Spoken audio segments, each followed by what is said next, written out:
Whispers of forgotten places, beneath the quiet hush of stars, where moonlight casts silver threads over cracked stone and moss-covered walls, something stirs. Not movement, but memory. A presence not seen, yet deeply felt. It hums through broken archways and wins its way through silent courtyards. These are not just ruins. They are whispers of forgotten places, echoes of lives once lived, of empires once grand. Humanity has always been drawn to the mystery of the unknown. Long before airplanes and satellites, long before maps became crowded with cities and roads, there were places beyond the edge of the known world, blank spaces that beckoned with a soft, eternal question. What once was here? It is in these questions that our journey begins. With the gentle rustle of leaves in a jungle where stone faces peer through the vines. With the wind brushing across desert sands to reveal the curve of an ancient column.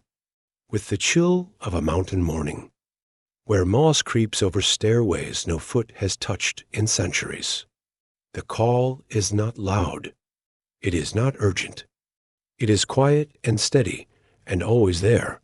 There is something about forgotten cities that speaks not to the mind, but to the soul.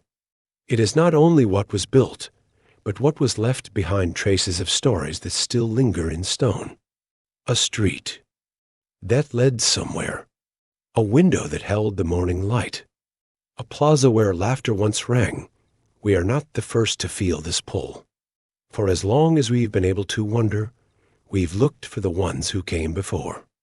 Who carved into rock. Who shaped earth into walls.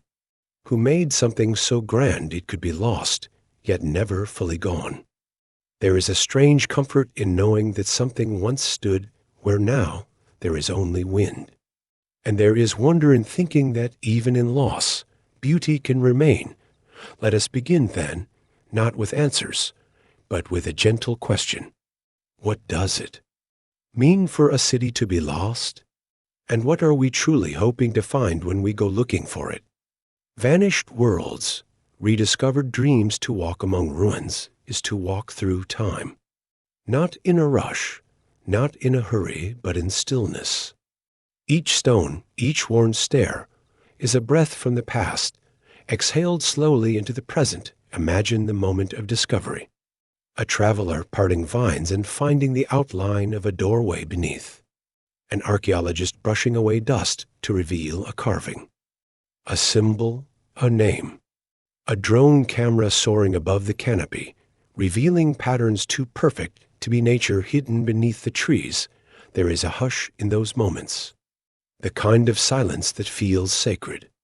Because in rediscovery there is a quiet joy, not only in the things we find, but in what they remind us, that we are part of a much older story. For those who uncover lost cities, it is never just about the ruins. It's about imagination. What meals were cooked in this courtyard? What songs were sung here? Who looked out from this tower and saw the stars just as we do now? Even in decay, these cities dream. They reach across centuries and offer us a hand, not to pull us back, but to show us forward. To remind us of what humans are capable of. To remind us that even forgotten things still hold meaning. There is awe in walking where no one has walked. In 1,000 years. In seeing roads that were never meant to be silent. In feeling the pulse of something bigger than any one life, a civilization's echo, gently ringing in the present.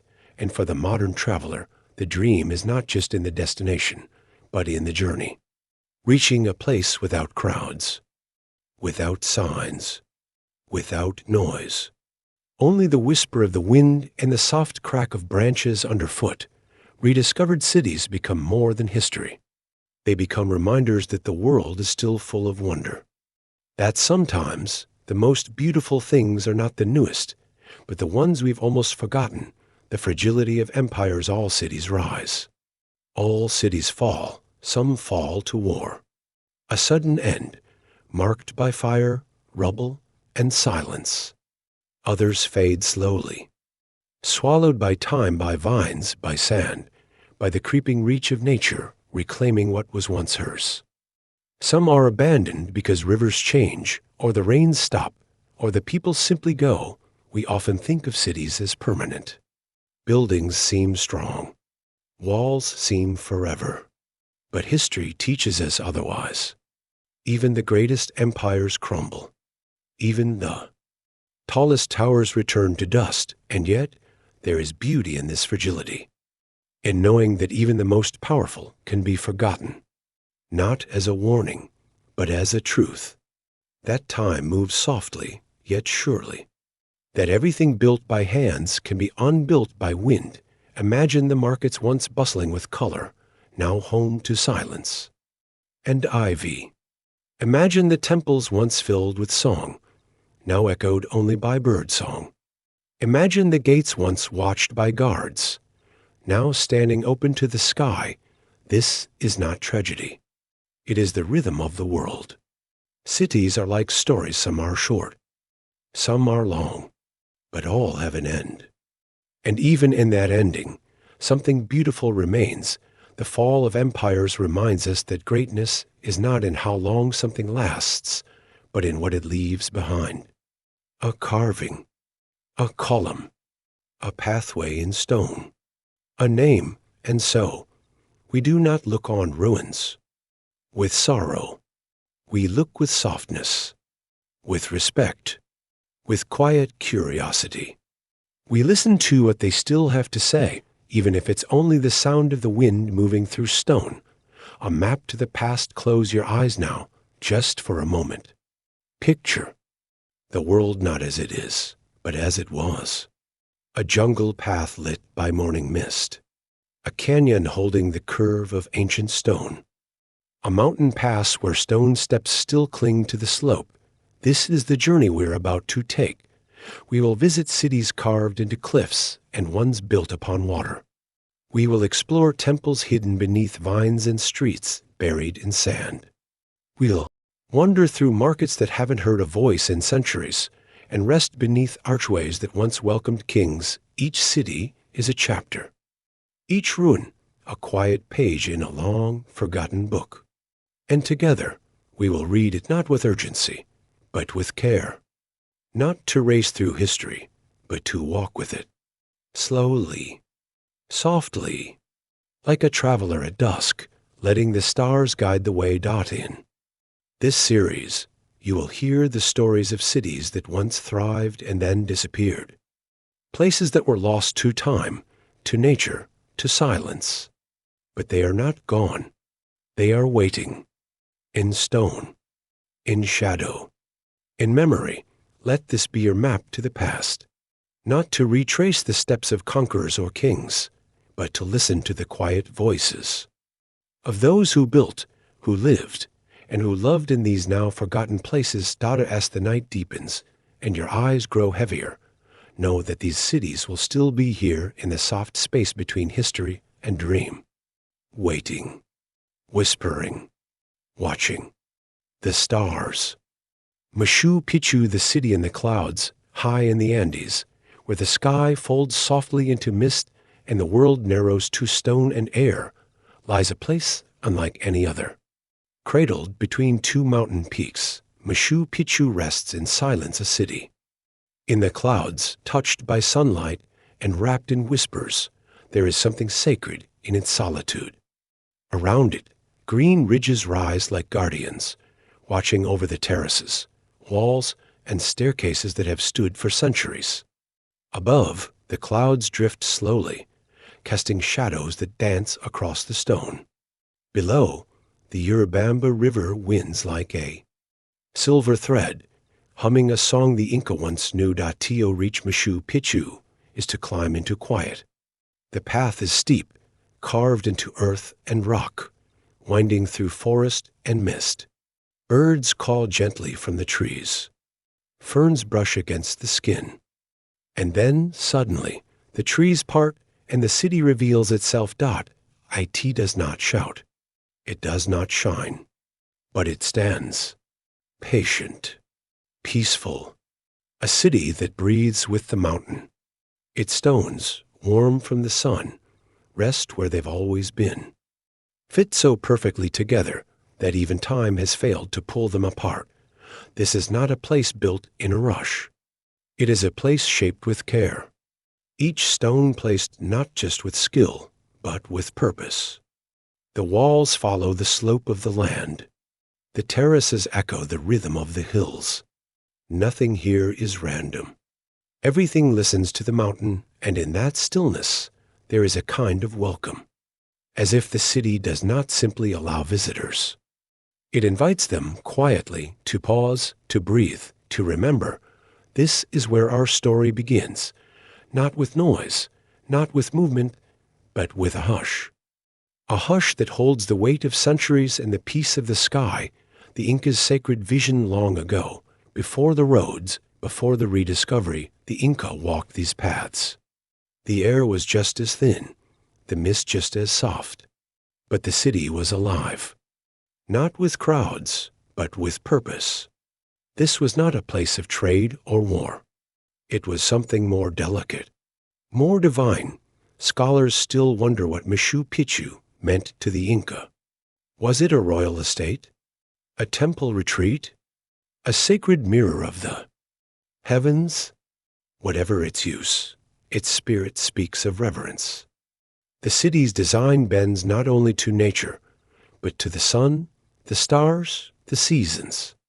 The temple of the sun curves perfectly to catch the morning light during the solstice. The Teotihuacan stone, a carved pillar, was believed to tether the sun to the earth. Gardens terraced the slopes. Corn and coca grew in tidy rows, tended perhaps by priests in flowing robes. Llamas may have grazed nearby, their steps light on the stone paths. And high above, the Huayna Picchu Peak watched like a silent sentinel. There are no great halls, no fortresses, no towers of power. Instead, there are fountains flowing with fresh mountain water, shrines carved with care, homes built simply but skillfully from stone that seemed to listen to the land. The Inca believed in the harmony of the world, that nature, spirit, and people were one. And here, in this city in the clouds, that belief was made real. Nothing wasted, nothing loud. Just life unfolding quietly, like the mountain mist at dawn. To stand in Machu Picchu is to feel the breath of a civilization that saw the world not as something to conquer, but as something to honor. And even in silence, that vision remains, a forgotten sanctuary. But even sacred places can be left behind.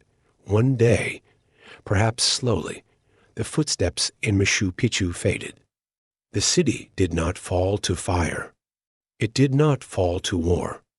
It simply emptied. And the forest, patient and green, began to return. Vines crept up the walls. Moss softened the stones. Trees whispered through the courtyards. Birds nested in empty temples. And the city slept for hundreds of years. Machu Picchu lay hidden, not destroyed, but wrapped in green. Time passed, and the Inca Empire faded. New empires rose, borders shifted, and the world below the mountain moved on. But up here, the city waited, even forgotten. It was never lost. Local people knew of the ruins, called it by name Old Peak, but to the wider world, it was invisible. It had slipped into legend. A sanctuary suspended in silence, and in that silence, something beautiful happened. The city was not worn down by crowds. It was not changed by conquest.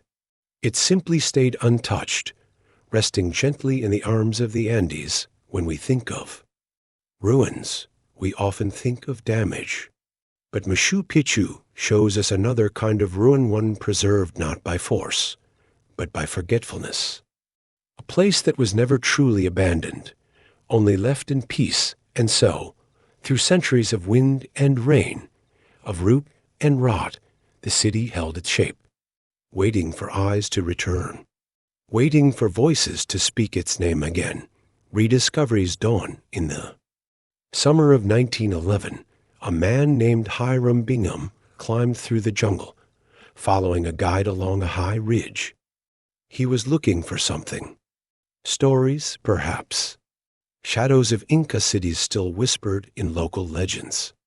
And then he found it. At first, the view was hidden. Trees grew thick. Roots tangled over stones.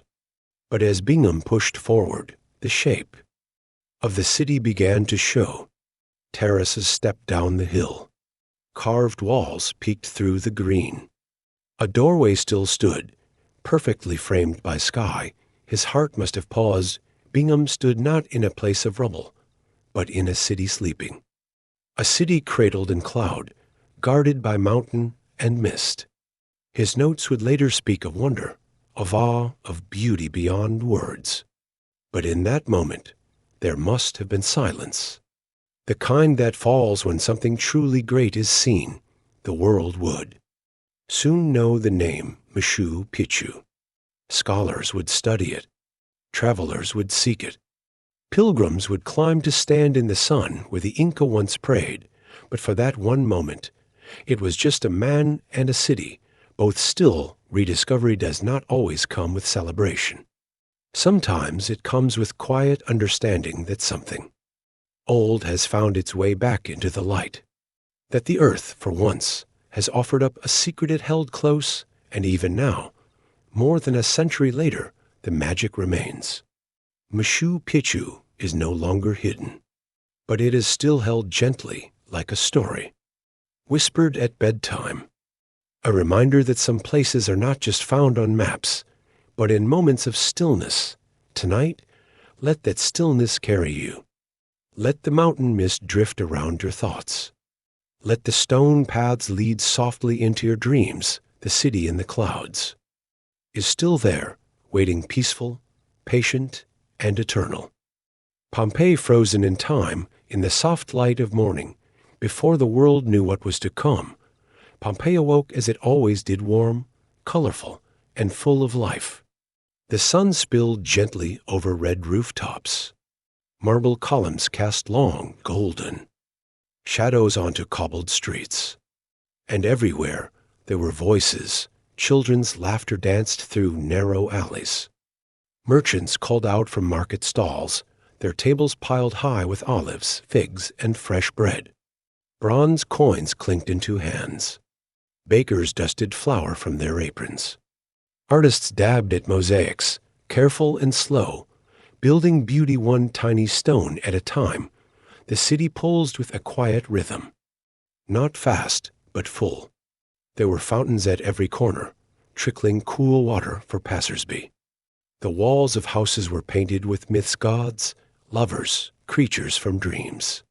And between them, life carried on. In villas, patricians dined in. Shaded courtyards, sipping wine from clay cups.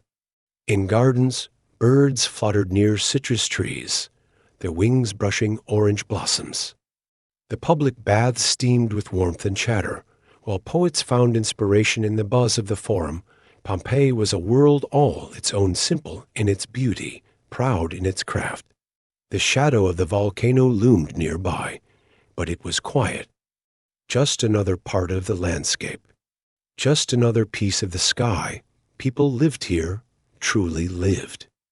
Not in grand histories, but in moments. A girl practicing her flute. A boy running barefoot down a street. A mother lighting a lamp. A father lifting his son. And then, on an ordinary morning, the sky began to shift. The day the sky fell, it began. With a whisper beneath the earth. A sound too deep to hear, too soft to fear. And then, as the sun rose higher, the mountain spoke, not in a shout, but in a slow, steady breath, smoke curling into the sky. At first, it was a strange sight. People pointed. Children laughed. Some paused in their steps. But soon the air thickened, ash began to fall like snow, soft and gray, covering rooftops and cloaking the streets. The air grew hot, then heavier. The light dimmed. It was no longer morning. It was something else entirely. The ground trembled. Walls cracked. Windows darkened. And above it all, the great plume rose higher and higher, folding into itself like a blooming storm. There was confusion, not panic, at least not at first. People gathered their things. Some fled. Others stayed, hoping it would pass. They did. Not know this was the end.as the day wore on. The ash grew thicker, falling faster, choking light and breath alike. Roofs collapsed under the weight. Doors jammed shut. The city began to disappear slowly beneath a blanket of falling dust. Then came the pyroclastic surge, hot gas, rock, and fire racing down the slope. It moved faster than the wind, faster than thought. And it brought silence there was no time to run, no time to speak, just stillness, as if the city had paused in one final breath and stayed that way. In the hush that followed, Pompeii was gone, a tomb of ash and memory. When the ash finally stopped falling, there was no city to see, no rooftops, no gardens, just a soft gray field, undisturbed, quiet as snow. Beneath it, Pompeii slept. It remained untouched for centuries. Time passed, and the world forgot. New cities rose. New names filled the maps. But beneath that silent earth, everything stayed. Homes still filled with furniture. Tables still set for meals. Bread left in ovens. Paintings bright as the day they were made. And in the ash, shapes remained of people frozen in motion, curled under blankets. Reaching for loved ones, sheltering in corners, they had not crumbled. They had not aged. They had been preserved perfectly, heartbreakingly in the very moment their world ended. There is a strange peace in this, a quiet stillness. Pompeii did not vanish in violence. It became a memory, held safely in stone. And ash.it is hard to imagine such preservation. A world paused so fully. It is as if time, just for a moment, agreed to stop, and so Pompeii waited. Not for rescue, but for someone to listen. For hands to brush away the layers. For hearts to hear the soft stories buried beneath. It was not lost, just deeply asleep, unearthing the past. In the 1700s, workers digging for stone stumbled upon strange walls beneath the earth. Then came carvings, then rooms, then frescoes, still glowing with color. Pompeii had begun to wake. What followed was not noise, but wonder. Archaeologists and artists arrived, careful and slow. Brush by brush, step by step, they uncovered a world no one had expected to find. Streets stretched before them, paved and perfect. Houses rose with rooms intact. Theaters stood, still echoing with silence. And through it all, a picture formed not of emperors or war, but of life. Ordinary, beautiful life. The people of Pompeii were not myth. They were real. Their sandals, their combs, their graffiti scratched into stone, their fingerprints pressed into clay pots that still held their shape. And even now, centuries after their last sunrise, Pompeii still speaks. Through its walls, through its colors, through the quiet figures it left behind. It tells us of the warmth of kitchens, the joy of song, the hope of gardens. It tells us that life, even when brief, leaves behind something soft and lasting. Today, visitors walk the ancient streets once more. They pass under arches and along walls that have seen both sunlight and ash. And as they walk, the city murmurs, not in words, not in stories, but in stillness, in space. In memory.as you drift now into sleep, imagine those streets. Empty, yet full. Silent, yet alive. The air warm. The sky calm. And beneath your feet, a city that once lived and still remembers. Angkor, the jungle's secret, in the heart of Cambodia, where the land is flat and green, and the sky mirrors the earth, lies a wonder built from water and stone. Angkor, once the crown of the Khmer Empire, now a quiet echo beneath the trees. Before the jungle grew thick, before silence settled in, Angkor stood radiant under the sun. Its temples reached high, their spires like lotus buds stretching toward the heavens. Among them, Angkor Wat, the largest temple complex in the world, stood.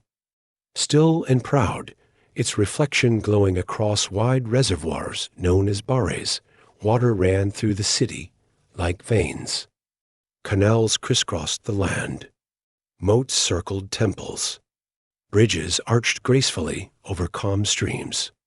The Khmer knew how to listen to the land, shaping it gently, guiding it like a river into form. The stones were alive with detail. Carvings danced. Across every surface, celestial dancers frozen mid-spin, gods walking among mortals, stories told in quiet beauty. No wall was bare, no line without purpose. Angkor Wat itself was more than a temple. It was a map of the cosmos, its towers aligned with the sun, its corridors echoed with prayers. Each stone laid not just to hold weight, but to hold meaning, and surrounding this marvel, the city breathed. Markets and homes, roads shaded by trees. The hum of daily life, wrapped around the sacred it, was a kingdom not just of power, but of balance. Of people and gods, of earth and sky, of water and stone woven together in perfect stillness. The pulse of a mighty empire. Angkor did not sleep in stone alone. It moved. It lived. At sunrise, light crept across the fields, waking farmers who moved with the rhythm of the land.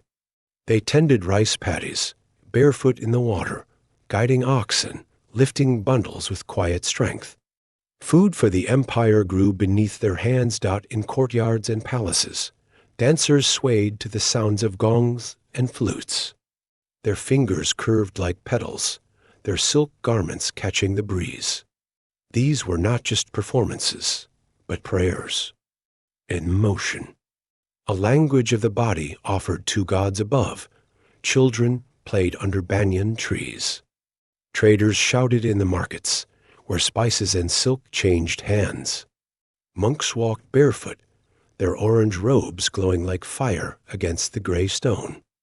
And in the grand towers of the city, kings and architects planned temples to outlast time. Angkor Thom, the great capital, pulsed with life. Its gates were guarded by towering faces, calm, smiling, serene. Inside, the Bayon temple watched over the people, its many stone faces looking in every direction, as if watching over every corner of the realm. There was order here. Not harsh, but steady. A harmony built on faith, engineering, and imagination.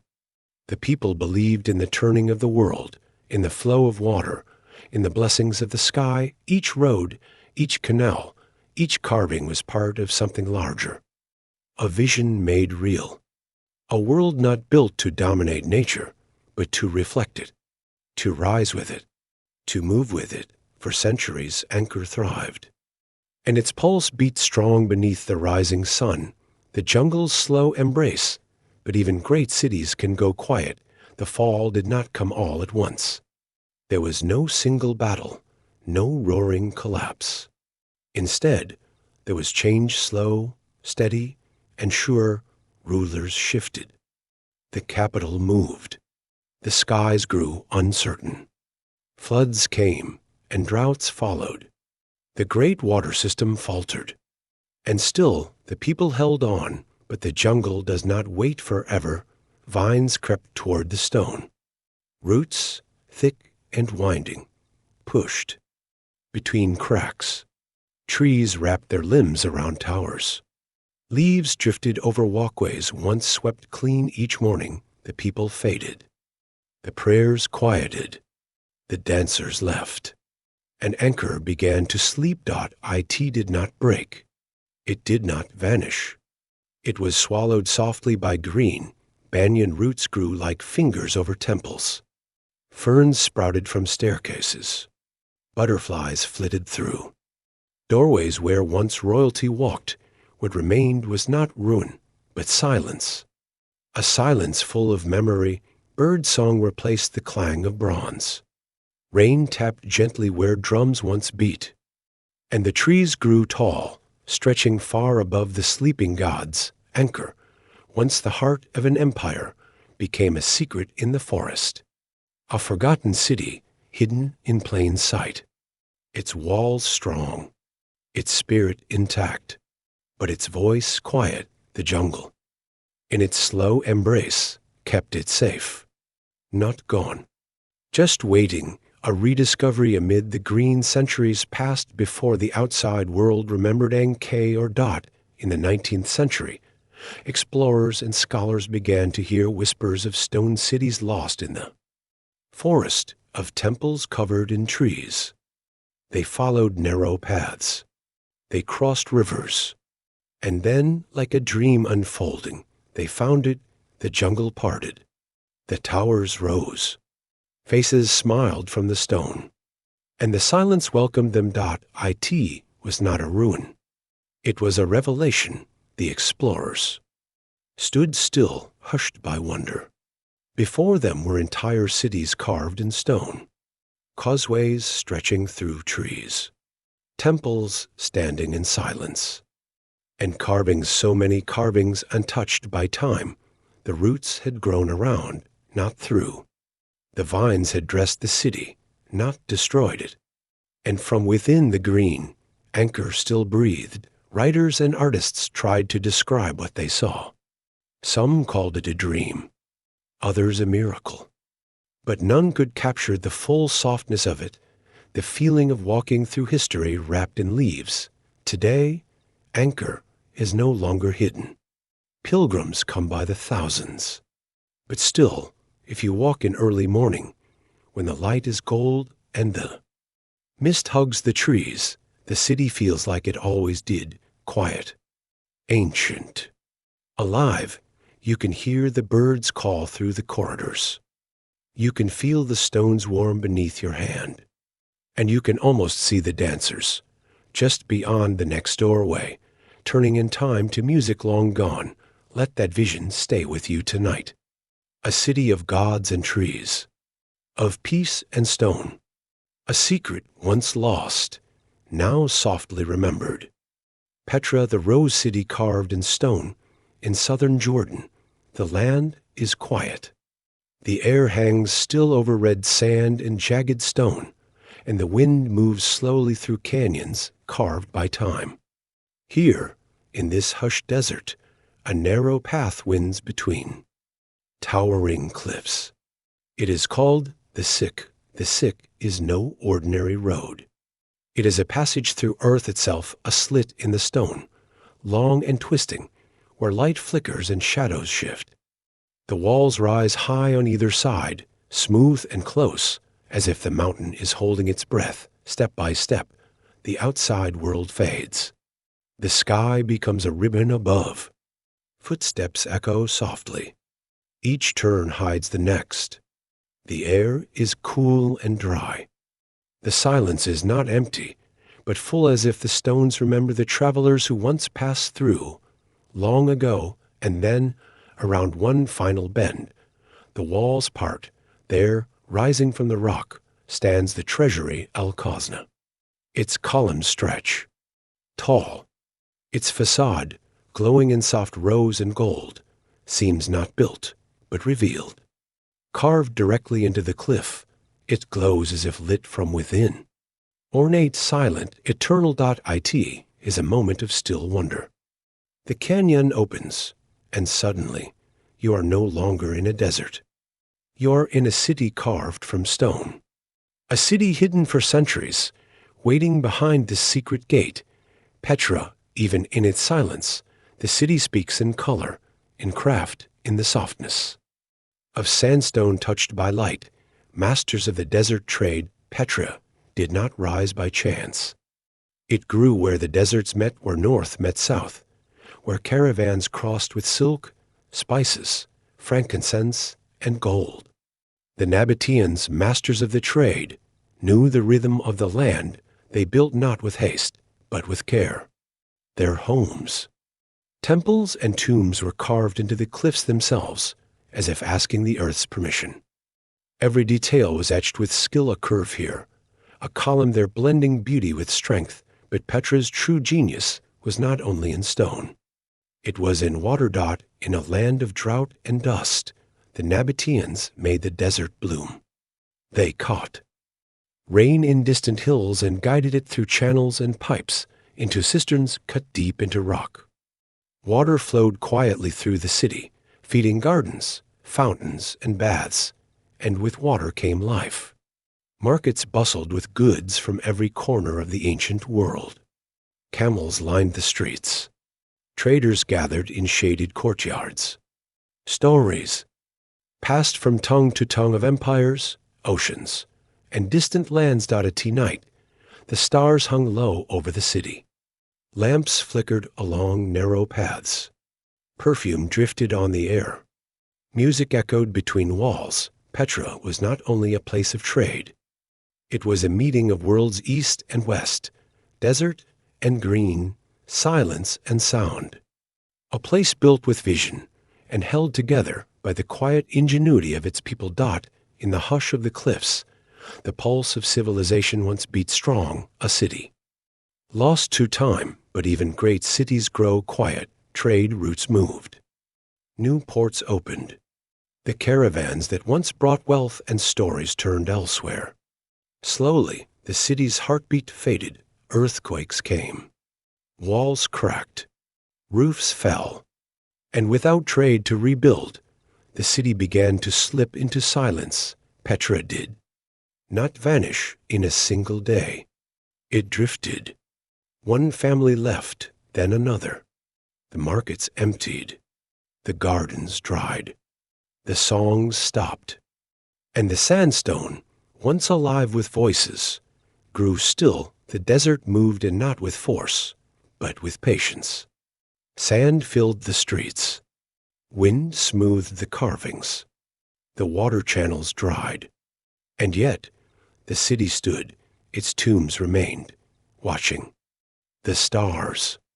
Its temples held their shape. And the sick still curved gently through the cliffs, waiting to reveal the rose-hued secret it protected. The world outside moved on. Names changed. Borders shifted. But Petra stayed, held in the cradle. Of stone, wrapped in shadow, kissed by light. It became a story. A rumor. A legend told by those who had heard whispers of a city hidden in the mountains, carved in rose, lost to time, and in that quiet Petra endured.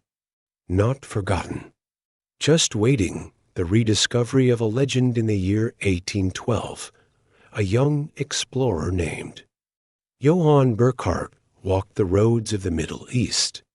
Disguised as a local traveler, he moved with care and curiosity, chasing stories he had only heard in whispers. In a village near the Wadi Musa Valley, he heard of ruins deep in the cliffs, guarded by time, known only to those who lived nearby. With patience and respect, he asked to be taken there. He followed a narrow path, the sick, and when the canyon opened, he saw what the world had forgotten. The treasury stood before him, glowing in the morning light. He wrote of its beauty, its mystery, its power, but words could not capture what he felt. Ah, silence. The deep hum of history in stone. Burckhardt had not just found a city. He had found a memory, a place where the past still breathed. News of Petra spread. Scholars came. Artists sketched. Travelers followed. And slowly, Petra stepped back into the light. Today, visitors walk through the same canyon, stand in the same shadow, and see what Burckhardt saw, a city that holds its story without needing to speak. At night, when the stars rise over the cliffs and lanterns line the path to the treasury, Petra glows once more. Not as it did in its height, but in quiet peace. Let your thoughts rest here tonight in the soft light of carved stone, in the hush of a canyon long hidden, in the memory of a rose city that still watches the desert skies. Troy, the city of myth and reality, in the golden haze of ancient memory, there stands a city made of stone and song. Troy, a name whispered through centuries, carried by poets, remembered in dreams. Its walls were said to rise high and strong, unbroken for a decade of war. They towered in the imagination of storytellers thick enough to hold back legions, proud enough to defy fate. Within those walls lived kings, queens, warriors, and prophets. Outside them waited armies and destiny. In Homer's Iliad, Troy is more than a place. It is a stage where gods walked with men, where the fury of Achilles clashed with the calm of Hector, where honor and pride led to fire and ruin, and where a wooden horse carried silence into the heart of a mighty city. Yet for centuries, many believed Troy was only a tale, a beautiful story, a poem carved into time but not into earth. Still, the image remained, the wide gates of Troy creaking open, the streets quiet under a starless sky, the waiting, the burning, the fall. Troy in myth never faded. It lived in marble statues and whispered verses, in the flicker of candlelight beside ancient books, in the soft hush of classrooms, in the minds of those who believed stories could carry truth, and somewhere, beneath fields and wind, something waited. Not just legend, but stone, layers of a real past long before swords clashed or songs were sung. The land where Troy would rise lay near the mouth of a winding river, touching the edge of the sea. Over time, people built homes here, then walls, then temples and markets, and again, they rebuilt. The site of Troy, in what is now western Turkey, holds not one city, but many, layer upon layer of life stacked gently by time. Archaeologists have found 9 major levels of settlement, each one shaped by the hands of those who came before. The oldest Troy may date back over 4,000 years. Mud brick walls, stone tools, pots made by careful hands. Later Troys brought trade, writing, larger homes, taller towers. And always, the city stood rising after floods, after fire, after the slow forgetting of years. Each level tells a story, not one of heroes, but of people. Farmers planting seeds, traders guiding oxen, children watching the sea. A quiet rhythm of life, but there were scars too.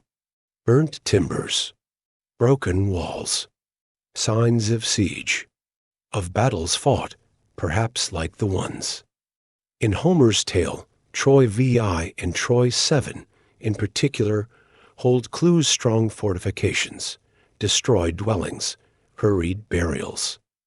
Could these be the echoes of the Trojan War? Not swords and gods, but fire and loss. The truth may never be certain. But standing before these layers, one can feel the weight of time not as a burden, but as a presence. A city built, lost, built again, a place where reality and myth are layered, stone by stone, a myth buried in earth. As the centuries passed, the winds changed. The sea pulled away, the land shifted, and the voices of Troy, whether real or imagined, grew faint. The city, once vibrant, grew still. Its walls crumbled. Its towers fell inward. Dust settled in courtyards where once kings had walked. And the earth began its quiet work. Wild grasses grew over fallen stones. Rain softened the outlines of gates. The hill that had once held Troy became a mound, shaped more by seasons than by story. People forgot. The name Troy lived on in verse, but the place vanished from maps. Travelers passed by. Villages rose nearby. But few knew what lay beneath their feet. It was not dramatic. There was no last battle, no final cry. Just silence. A soft vanishing beneath the soil, and for nearly 2,000 years, Troy slept. Not gone. Just hidden. Beneath fields of wheat it waited. Beneath olive trees and spring skies. The stones held their shape. The stories held their breath. The myth was never lost. But the place, the real earth and stone, became memories. Shadow until someone came looking. Not with swords, but with questions, unearthing Homer's dream in the late 1800s. A man named Heinrich Schliemann set out with a belief many dismissed, that Troy, the Troy of Homer's Iliad, had once been real and could be found. He was not a scholar in the usual sense, not a quiet man, but he had the passion of a dreamer and the determination of someone who listens to old songs, guided by maps, texts, and stories passed down through time. Schliemann arrived at a mound called Hisarlik, just a hill covered in grass and thyme. But beneath it, he believed, was a city. The city he dug. And what he found were walls, gates, layers, objects made by human hands thousands of years before. Jewelry, pottery, tools of daily life, and signs. Of fire, he had found Troy, not the glittering marble Troy of legend, but a real city, carved by weather, changed by time. A place that had lived and died many times over. The world paid attention. Scholars studied. Arguments began. Which layer was Homer's? Was there a horse? A war? Did Achilles truly rage here? We may never know. But the rediscovery stirred something deeper than fact. It reminded us that stories have roots, that myths grow from places, from people, from memory etched into stone, and today, at Hisarlik, travelers walk the ruins. The wind moves softly through broken towers. The sea glimmers in the distance. You can sit there, as the sun sets over the low walls, and feel both history and legend not apart, but together. Troy is not just a story or a ruin. It is a place where both meet softly, and in that meeting, the past continues to breathe slow, steady, like a lullaby from long ago. Teotihuacan, the city of unknown gods, long before the rise of the Aztecs, before the great empires of the Americas carved their stories into stone, there was Teotihuacan, nestled in the highlands of central Mexico. The city rose in silence. No one knows the name its people called it. But the Aztecs, who came much later, gave it a title born of reverence. Teotihuacan, the place where gods were born. Its avenues were straight and wide, as if drawn by the stars themselves. Its pyramids stretched toward the sky, their shapes, echoing celestial rhythms. The pyramid of the sun, massive and still, aligned with the movement of the heavens. The pyramid of the moon, smaller but just as commanding, gazed toward the mountains beyond. Together, they formed a path not just through the earth, but through the cosmos beneath the surface. Tunnels and chambers echoed with mystery. Above, stairways led to altars that touched the light. This was not a city built in haste. It was a city of intention, of vision, of sky and stone in harmony. Teo stand at the center of Teotihuacan was to feel small, but not lost. To feel part of something vast and silent and beautiful, a design that spoke to stars, not kings, even now, when the wind moves gently over the avenue of the dead and light shifts softly across the stone, the city seems to breathe. Not with noise, but with presence. It was not just a place to live. It was a place to wonder, the heartbeat of a civilization at its peak. Teotihuacan was one of the largest cities in the world. Its population may have reached over 100,000. Yet it was not the size that made it great, but the life within. The streets bustled with artisans and merchants. Markets overflowed with obsidian blades, jade beads, colorful textiles, and fine pottery. Colors glowed from painted murals, feathers, serpents, gods, and stars. Stone compounds held entire neighborhoods. Families lived side by side in carefully organized spaces. Courtyards opened to the sky. Walls bore images of jaguars, eagles, and sacred symbols. Life was structured, but never cold. Priests walked the steps of temples, their robes whispering in the wind. Offerings were placed with care: maize, incense, flowers. Rituals marked the movement of the seasons. Fires flickered in braziers. Drums echoed across the plazas. The city pulsed not with war, but with rhythm.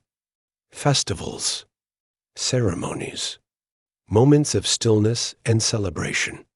The people of Teotihuacan worshipped the sun, the moon, the rain, and the earth forces not feared, but honored, and all around, the pyramids stood watch not as symbols of power, but of unity.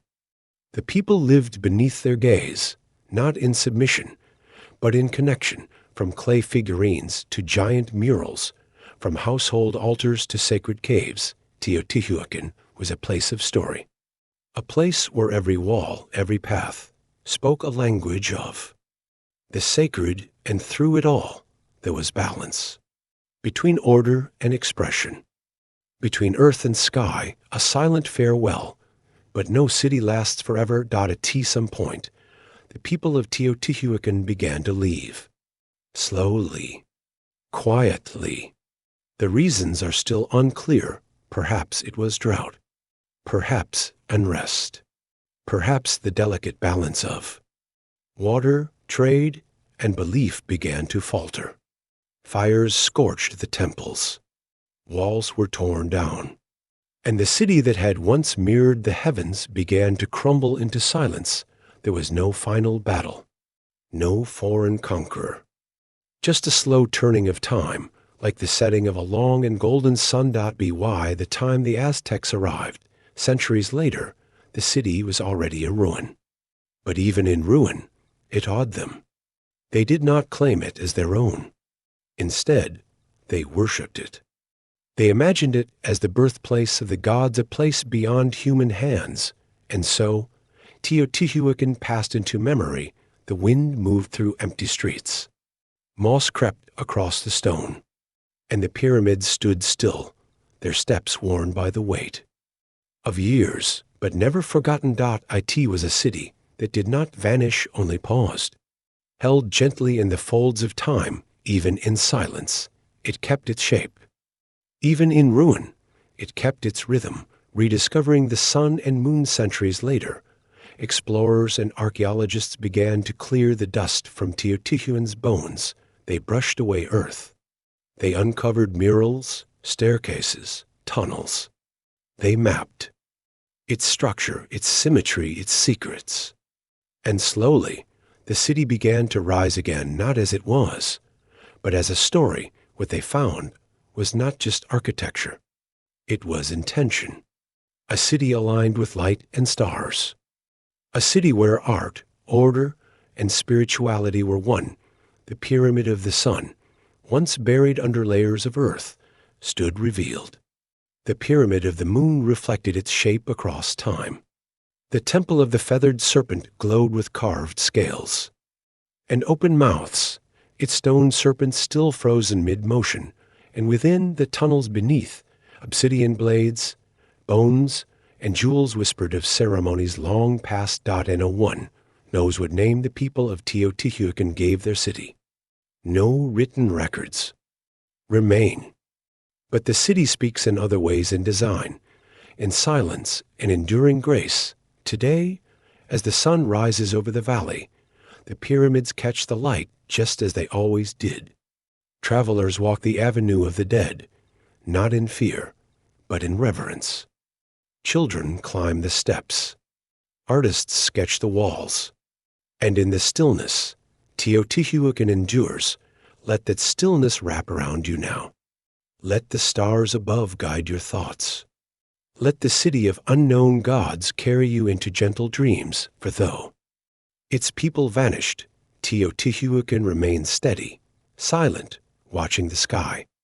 Ciudad Perdida, the hidden Tirona jewel, in the green heart of the Sierra Nevada de Santa Marta, Colombia, a quiet city sleeps beneath the trees. Its stones, worn smooth by centuries of wind and rain, rest gently on wide terraces shaped by hands long gone.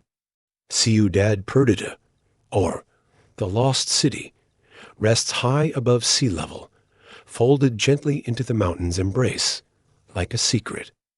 Paths of moss-covered stairs wind upward, each step seeming to breathe with the memory of those who walked here before Dada as the morning mist drifts between towering trees. Sunlight breaks gently across stone platforms and circular foundations. They rise not with grandeur, but with a grace that seems to hum in tune with the forest. Ferns drape over edges, and vines curl softly over carved stones. The city is not separate from nature. It is sewn into it, as if the mountain itself offered up parts of its body to cradle these walls. Bird song echoes gently through the forest canopy, joined by the soft rustle of leaves. Beneath this stillness lies the gentle rhythm of time, unhurried, patient, and kind.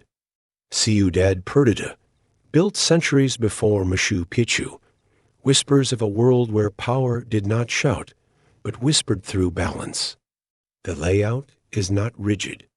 It flows with the land, tracing the mountain's curves and slopes with care, never forcing its shape, but blending into it. Even in ruin, there is harmony.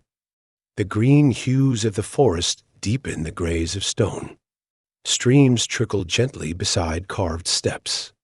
Flowers bloom quietly in corners once tread by priests, farmers, and artisans. Every terrace, every step, seems like a soft breath taken in prayer. The city does not rise above the jungle. It dreams within it. The Tirona's sacred harmonized people who built Ciudad Perdida were the Tirona, a culture that believed life should flow like water, always moving, but never forcing. Their world was not ruled by conquest, but by balance. Not by kings, but by wisdom. In the rhythm of rivers, the flutter of hummingbirds, the shift of clouds, the Tirona saw language. They listened more than they spoke. And in their silence, they heard the world. Gold was sacred to them, not because it glittered in wealth, but because it shone like the sun. Their gold work was delicate and precise, birds mid-flight, frogs poised in stillness, figures holding hands. Each piece told a story, not of power, but of connection. These were offerings worn during ceremonies, not for display, but devotion. The Tirona did not seek to conquer the land. They belonged to it. Rituals took place under open skies, surrounded by soft winds and still trees. Shamans would gather in circles, chanting with the rhythm of rain. Smoke from sacred fires would drift upward, carrying prayers to the mountains. The city itself was part of these rituals, its platforms aligned to stars, its stairways shaped like spirals of life. Harmony was not just a belief, it was a way of living. Families lived in circular homes, built with thatched roofs and stone bases. They shared labor, food, and stories. Children learned not just from elders, but from rivers and birds. In the quiet moments between chores, they watched the world breathe, learning its gentle ways. This spiritual grace echoes in the very shape of Ciudad Perdida. It doesn't rise in dominance. It rests. It waits. Like the Tirona, it teaches without words. A visitor standing there may feel not just awe, but calm, as if the forest, the stone, and the sky are all part of the same breath. Swallowed by the wild time is gentle, but it is sure. As centuries passed, Ciudad Perdida was slowly forgotten. The jungle, ever patient, moved back in. First came the moss and vines, then trees, then silence. Birds nested in rooftops. Roots cracked stone. Rain filled sacred courtyards with still water. And then, the city disappeared. No armies sacked it. No fires burned it. It was not taken, only released. The Tairona people, pushed away by changes not of their choosing, left their mountain home. And the forest, like an old friend, came to comfort. The empty terraces. By the time outsiders came to these mountains, Ciudad Perdida was memory. The forest told no secrets. It hummed softly, leaves brushing stone, branches whispering old names. The city slept beneath layers of green, its paths, hidden beneath centuries of growth. Some said it was a legend. Others didn't speak of it at all, and yet, in its hiding, the city was safe. Its stones were not broken. Its shapes were not erased. Trees grew, but did not destroy. Roots wrapped gently around columns. Vines clung softly to walls. The jungle did not conquer. It embraced this stillness. This return to quiet gives Ciudad Perdida its dreamlike presence. Unlike other ruins, it feels untouched by conflict. There are no scorch marks, no toppled statues in anger. There is only the soft touch of time, the rustle of leaves, the hush of water. The city disappeared not in tragedy, but in grace. A trek to the lost city. It wasn't until the 1970s that Ciudad Perdida stepped back into the light. Deep in the Sierra Nevada, a group of treasure hunters stumbled upon moss-covered stairs climbing through thick brush. One step led to another, and then another, until hundreds rose before them. At the top, they found terraces, circles, and walls not random stone, but a design, a memory, a place. What they had found was not gold, though some came hoping for it. What they found was stillness, breath, and wonder. News spread. Archaeologists followed. And slowly, the forest opened her arms once more. The journey to Ciudad Perdida is not easy. It is a long trek, winding through river crossings, narrow paths, and steep climbs. But every step is part of the story. As travelers walk the ancient stone stairs, they move not just through space, but through time. The air grows thicker with green. The sounds of the modern world fall away. And then the stone rises from the jungle. Soft and silent. No grand monuments greet them. No crowds, no noise. Only terraces curving gently, trees standing tall, and birds singing high above. The wind moves softly across the open plazas, brushing against old carvings and mossy walls. It is not a place of noise. It is a place of breath. Those who reach Ciudad Perdida often speak not of discovery, but of return.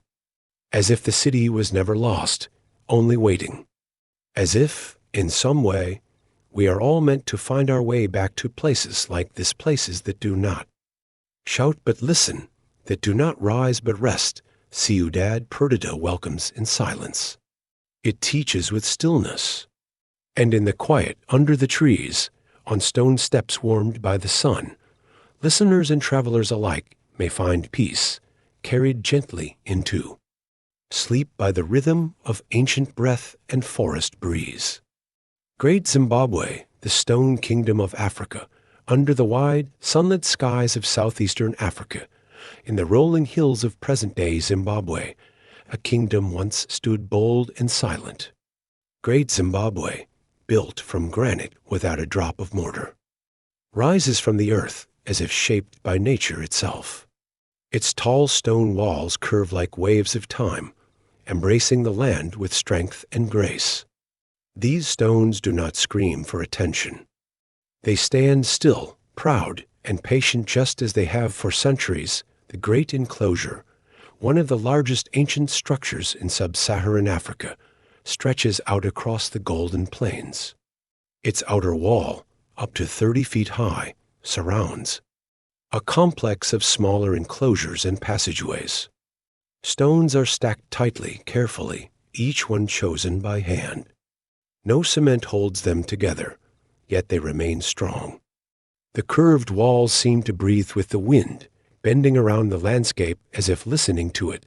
The conical tower within the great enclosure rises without opening or ornament, like a lighthouse with no sea. Its purpose remains a mystery, but its presence is undeniable. It offers no explanation, only stillness. Some say it marked royal power, others suggest it held grain or sacred meaning. But perhaps, like many things left behind, it is meant to be felt, not solved. Birds glide above, their shadows dancing across the warm stone. Sunlight moves slowly across the gray surfaces, turning them gold by afternoon. Grass sways at the base of the ruins, whispering secrets of the past. In this still place, listeners may sense the deep breath of a civilization that once lived in balance with its land, strong, skilled, and deeply rooted, a hub of trade and power. Great Zimbabwe was more than stone. It was alive with trade, ideas, and sound. The Shona people, its builders and rulers, thrived in the connection between local beauty and global reach. From this city of stone, goods traveled far beyond the hills to the coasts, across the seas, and into distant lands. Gold shimmered in the rivers nearby. Carefully gathered and shaped, it flowed from the city in exchange for fine cloth, glass beads, and porcelain. Ivory carved from the tusks of elephants joined the journey. The Shona were skilled traders, their hands shaping the economy of a region, while their hearts stayed rooted in home. Markets buzzed with activity. Women carried woven baskets. Men guided donkeys heavy with goods. Children laughed in the alleys, between stone enclosures. Languages blended, stories traveled. From Arabia to India to China, objects from these distant places have been found in Great Zimbabwe's soil: shards of porcelain, beads of colored glass, coins from distant empires. These were not the possessions of a hidden people, but of one, deeply linked to the world. Yet, through all of this, the city kept its rhythm slow and respectful. Trade was not only about riches, but relationship. The Shona traded with care, building trust as much as wealth. Elders watched over agreements. Rituals honored the spirits of the land. And every step taken was in the knowledge that prosperity was only real when it served the whole. The stone walls surrounded not just houses and courts, but lives full of meaning. Within them, families shared meals, music drifted on the wind, and generations passed stories beneath the stars. The city pulsed with a quiet power, not loud or harsh, but steady and deep. It was a center of movement, and yet it always stayed. Grounded, a kingdom fading into dust, but even the strongest stones cannot hold back time forever. As centuries passed, the winds began to shift. Trade routes moved. Rivers changed course. And the life that once filled the walls began to thin. Slowly, the city emptied, not in violence or collapse, but in quiet change. People moved away, following the pull of water and opportunity. Without them, the walls stood alone. Grass grew taller.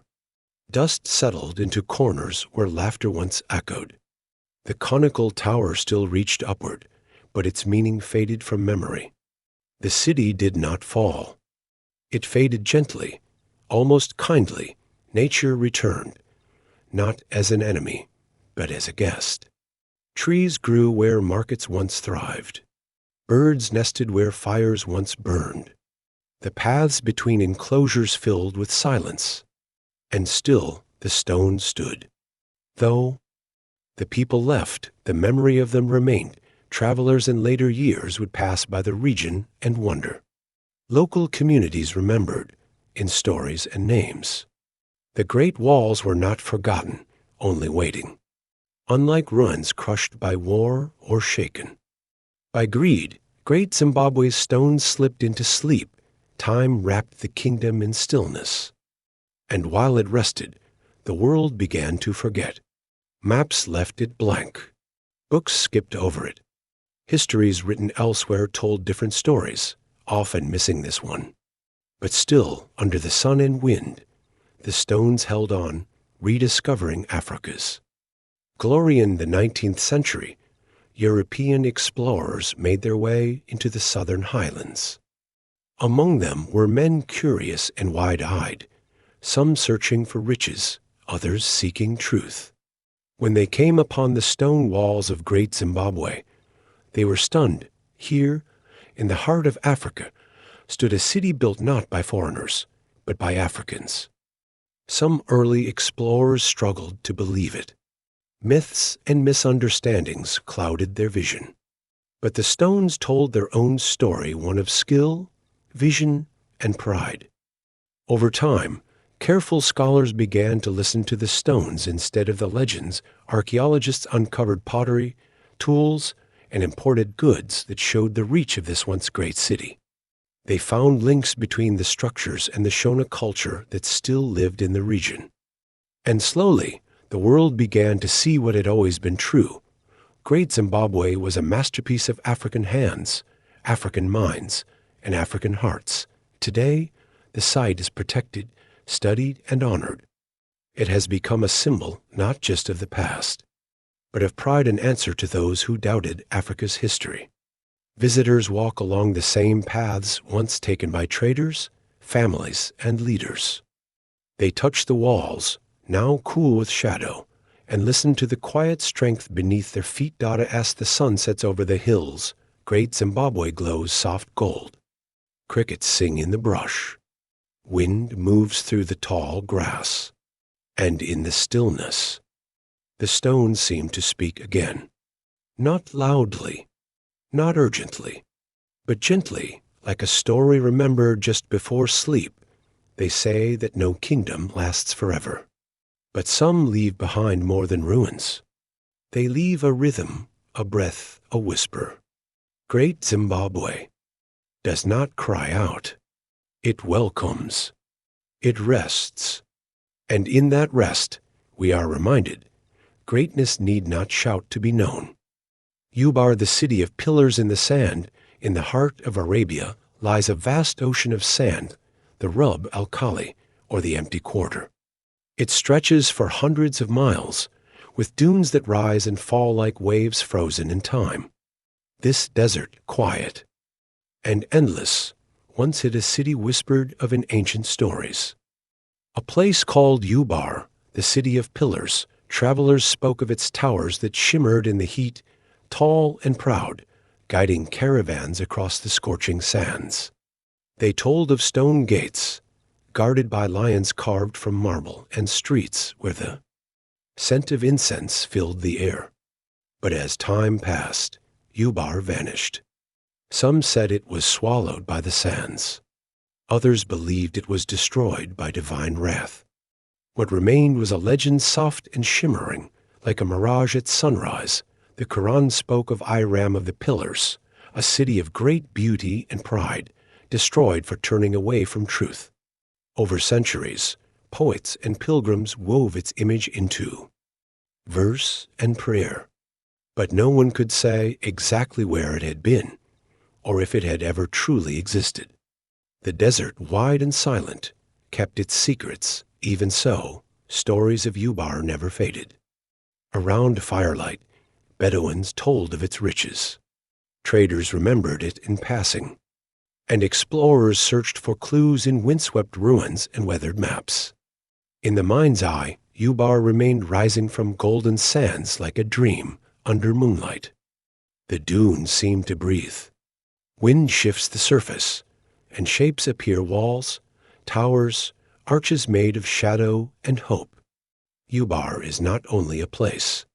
It is an idea born from longing, mystery, and the need to believe that even in the harshest lands, Something once stood that defied the silence. The frankincense empire what made Ubar rich was not gold or silver or jewels. It was something lighter than all of them, resin drawn from trees. Frankincense, with its sweet, smoky scent, was worth more than gold in the ancient world. It was burned in temples, carried in royal processions, and traded across continents. And Ubar was its heart. In the green valleys of southern Arabia, frankincense trees grew in rocky soil, their bark yielding precious sap. Harvested with care, it hardened into pearls of fragrance. From there, caravans loaded with sacks of resin set out across the desert, bound for Egypt, Persia, Rome, and beyond. Ubar stood as a hub, a resting place, a marketplace. Camels padded in from the dunes, their bells jingling in the still air. Traders spoke many tongues. Tents bloomed like flowers around the city's edges. Water flowed from wells dug deep. The aroma of spices and smoke filled the streets. With each trade, the city grew. Walls were raised. Pillars marked entrances.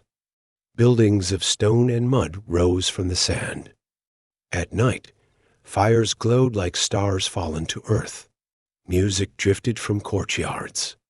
Dancers moved with the rhythm of drums. Ubar was not just a stop on a trade route. It was a world of its own. This wealth brought influence. Ubar became a gate between civilizations, a place where ideas traveled with goods. Scrolls passed hands. Stories were told. People from across the region gathered here, drawn by the power of scent and silver, yet beneath it all, the desert waited, watching, listening. It had given Ubar a path to greatness, and it held the power to take it away, swallowed by the desertno. One knows for certain what ended Ubar. The stories vary. Some say it was punishment for pride. Others tell of greed and decay. Some whisper of earthquakes, of the ground cracking open and dragging the city down. But all agree on one thing. Ubar disappeared. One day, there were towers. The next only sand. The desert has a way of taking what is left unguarded. Wind moves slowly, but it moves always. Over time, the wells dried. Trade routes shifted. The trees that gave frankincense were left behind. And the city, once so full of sound and scent, fell silent. Dunes rolled over the roads. Walls broke under. The weight of time. Stones crumbled. Wood turned to dust. The last footprints faded in the wind. Where a city once stood, only stillness remained. Centuries passed. Ubar was not forgotten, but it became a story, a tale to remind listeners of time's power, of pride's cost, of how even the grandest places can fall. Some said the city never existed. Others searched, hoping to find a pillar, a shard of pottery, a trace, but the empty quarter is vast, and its embrace is strong. It holds secrets in silence. Travelers came and went, guided by rumor and hope, and still the sands gave nothing back, and yet the legend endured. Because in every drifting grain, in every windswept hill, listeners could imagine, just for a moment, a city beneath the surface. A place waiting to be found again. Satellites and ancient truths. In the 1990s, the world was changing. Machines watched the Earth from space. Satellites, circling high above, saw what human eyes could not. And among those who watched the screens was a team curious about an old legend. Ubar, using radar that could see beneath sand, scientists traced ancient caravan routes, long buried by time. These lines, like faded veins, led through the desert and converged in one place, a spot near a village called Shisar. In Oman, excavations began. Slowly, gently, researchers brushed away the sand. And beneath it, they found walls old, strong, weathered by centuries. Stone towers emerged, just as stories had said. Artifacts were uncovered. Pottery, tools, signs of trade. Ubar had not been imagined. It had been real. The discovery was quiet, but powerful. It showed that even myths may carry truth, that the past is not lost, only hidden. The city's exact name or role may still be debated, but its presence there, in the desert, can no longer be denied. Now, travelers come to the site not for riches, but for wonder. They walk the edges of crumbled towers. They look to the sky and think of the satellite that led the way. They listen to the wind and hear the echoes of a place once thought gone. Ubar's rediscovery is more than archaeology. It is a reminder that beneath silence, stories live, that technology can reveal ancient truths, and that even in the emptiest places, something beautiful may still be found. As stars rise over the dunes, and the night cools the sand, the city of pillars rests again. Its towers may be broken, but its story stands tall, woven through memory, myth, and time itself. Tikal, the Mayan heart in the jungle, in the green depths of Guatemala's rainforest, where mist clings to leaves and howler monkeys call in the dawn, ancient towers rise above the treetops. Tikal, once one of the most powerful cities of the Mayan world, still stands in quiet pride. Its stone pyramids pierce the emerald canopy. Like silent watchers of time, these temples, built long before Columbus crossed the sea, rise tall and sharp. Their weathered steps climb steeply to platforms where priests once stood under the stars. Here, rituals were whispered into the wind, candles flickered in the night, and incense drifted upward toward the moon. The jungle around them breathes. Slowly, its leaves thick with dew and memory, birds glide through the mist. Their feathers flash with color before vanishing into green. Below, vines wrap around stone carvings. Glyphs worn smooth by rain still whisper of kings and gods, of battles fought and stars observed. Tikal is not just a ruin, it is a breath, a hush, a presence. The temples rise in clusters, some narrow and pointed, others broad and wide. From the top of Temple 4, the tallest of them all, the jungle stretches endlessly. Trees spread like waves, and far in the distance, other pyramids peak above the forest. Like ancient islands in a sea of green, Tikal doesn't announce itself.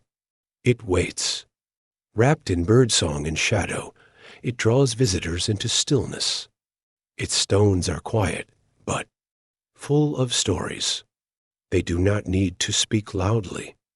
They know that the jungle will carry their voice, soft and steady, through the branches and across the centuries. The Mayan world in Bloom Tikal was more than stone. It was life. During its golden age, the city thrived with tens of thousands of people. Children ran through plazas. Merchants traded jade, feathers, and cacao. Artists carved stelae that stood tall in sunlight. And above it all, the stars watched. The Maya of Tikal were not only builders, they were thinkers. Astronomers studied the sky with precision, charting the movements of the moon and planets. Their calendars marked time not just in days, but in sacred cycles. They believed the heavens and earth moved together in harmony, guided by gods and rituals. Kings ruled from high platforms, dressed in jaguar skins and headdresses of quetzal feathers. Their courts echoed with ceremony. Musicians played drums and flutes. Dancers moved in the rhythm of the cosmos. Time was sacred. Numbers had meaning. Every event, from birth to battle, was guided by the stars. Tikal's influence spread far beyond its walls. It formed alliances, waged wars, and traded across mountains and rivers. Other cities looked to Tikal, not just for power, but for guidance. It was a center of culture, science, and spirit. Stone roads, called sakbyab, stretched through the forest, linking temples to temples and hearts to hearts. Water was collected in great reservoirs. Ball courts rang with the sounds of games, both joyful and ritual. The city was alive with rhythm, the beat of work, of worship, of wonder, and through it all, the jungle waited, close, but not yet claiming. The trees watched, and the vines listened. For now, Tikal belonged to people and sky. But time, as always, moved forward. A city surrendered to Venice, then came the silence. The golden age faded. Slowly, quietly, Tikal's voice grew fainter. The reasons are many and not fully known. Some say it was war. Others speak of drought. Perhaps the heavens changed and the stars no longer smiled. What is clear is this people began to leave. Temples once filled with chants now stood empty. Fires went out in hearths. Tools were set down and not picked up again. The great causeways, once busy with footsteps, grew quiet. Rain fell and moss crept in. Trees pushed through courtyards. Roots split stone, the jungle, patient and kind, came not in anger, but in embrace. It did not break the city. It held it. Slowly, leaf by leaf, it covered the walls. Flowers bloomed where ceremonies once took place. Birds sang in the silence. And vines, thick and green, wrapped themselves around the old stories. Tikal became a memory. Villagers in nearby lands told stories of the old city swallowed by trees. But the forest kept its secret well. For hundreds of years, the stones rested, warm in the sun, cool in the shade. Life continued, but without the noise of kings. This surrender was not destruction. It was transformation. The jungle did not erase Tikal.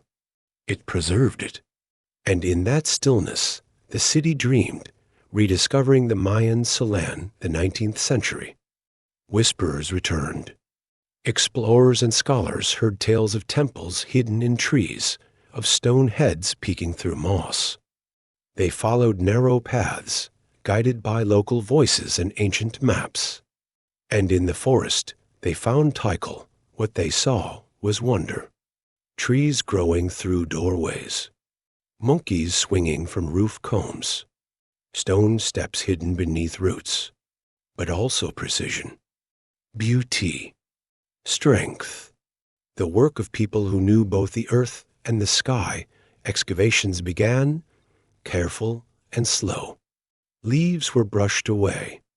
Stones were mapped. Glyphs were read again. The world began to listen to the Maya's voice once more. Not as a whisper, but as a song carried gently on the wind. Today, Tikal is quiet, but not forgotten.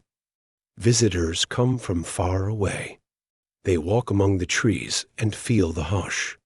They climb steep stairs and watch the sun rise above the canopy. And as they sit in the shadows of stone, they feel the breath of time. Tikal teaches not just about history, but about stillness, about the beauty of watching, of waiting, of living in rhythm with the world. The city may have faded, but its spirit remains. And in the hush of the jungle, in the call of a distant bird, in the rustle of a single falling leaf, its heart still beats. As night falls over the rainforest, the stars appear again. The same stars that once guided kings and priests. The same sky that watched over dancers and dreamers. Tikal sleeps, but it also watches. It listens. It remembers. Akrotiri, Santorini's buried treasure, under the soft blue skies of the Aegean Sea, where the wind carries salt and sunlight warms white stone, there once stood a city kissed by waves and time. Akrotiri, nestled on the island now called. Santorini glowed with color and life. In its day, it was a jewel of the Bronze Age, a place where beauty lived in every wall and sea breeze. Along quiet cobbled paths, walls rose high, their surfaces alive with painted scenes.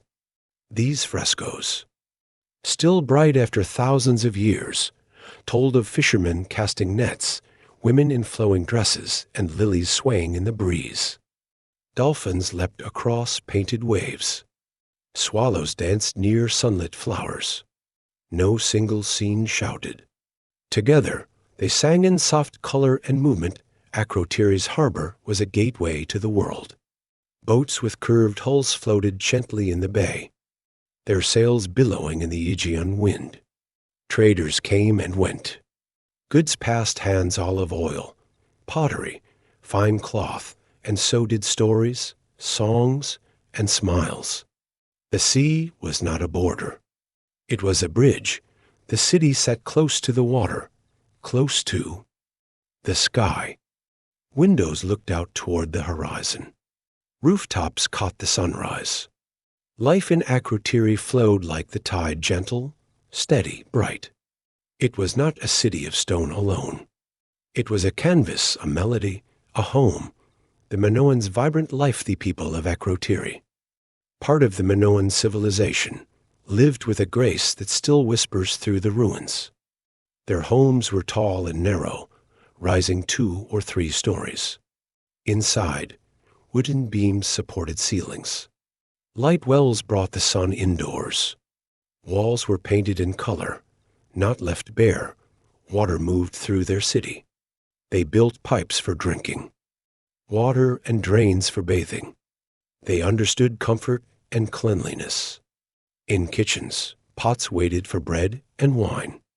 In storerooms, clay jars held oil and grain. Life was planned, but never rushed. Trade brought richness. Akrotiri's people did. Not hoard wealth, they shaped it. Artisans painted vases, carved tools, and wove cloth. They looked not only to survive, but to create. Their buildings were shaped by function and beauty. Their streets were narrow but clean, lined with stone. Religion flowed softly through their lives. There were no massive temples, but altars stood. In homes, symbols of nature: bowls, flowers, spirals hinted at a belief in life's cycles. The people seemed to honor the earth not with noise, but with care. Akrotiri was a quiet kind of brilliant. There were no great armies, no tales of conquest, but there was knowledge. There was rhythm. The city lived with the sea and the seasons.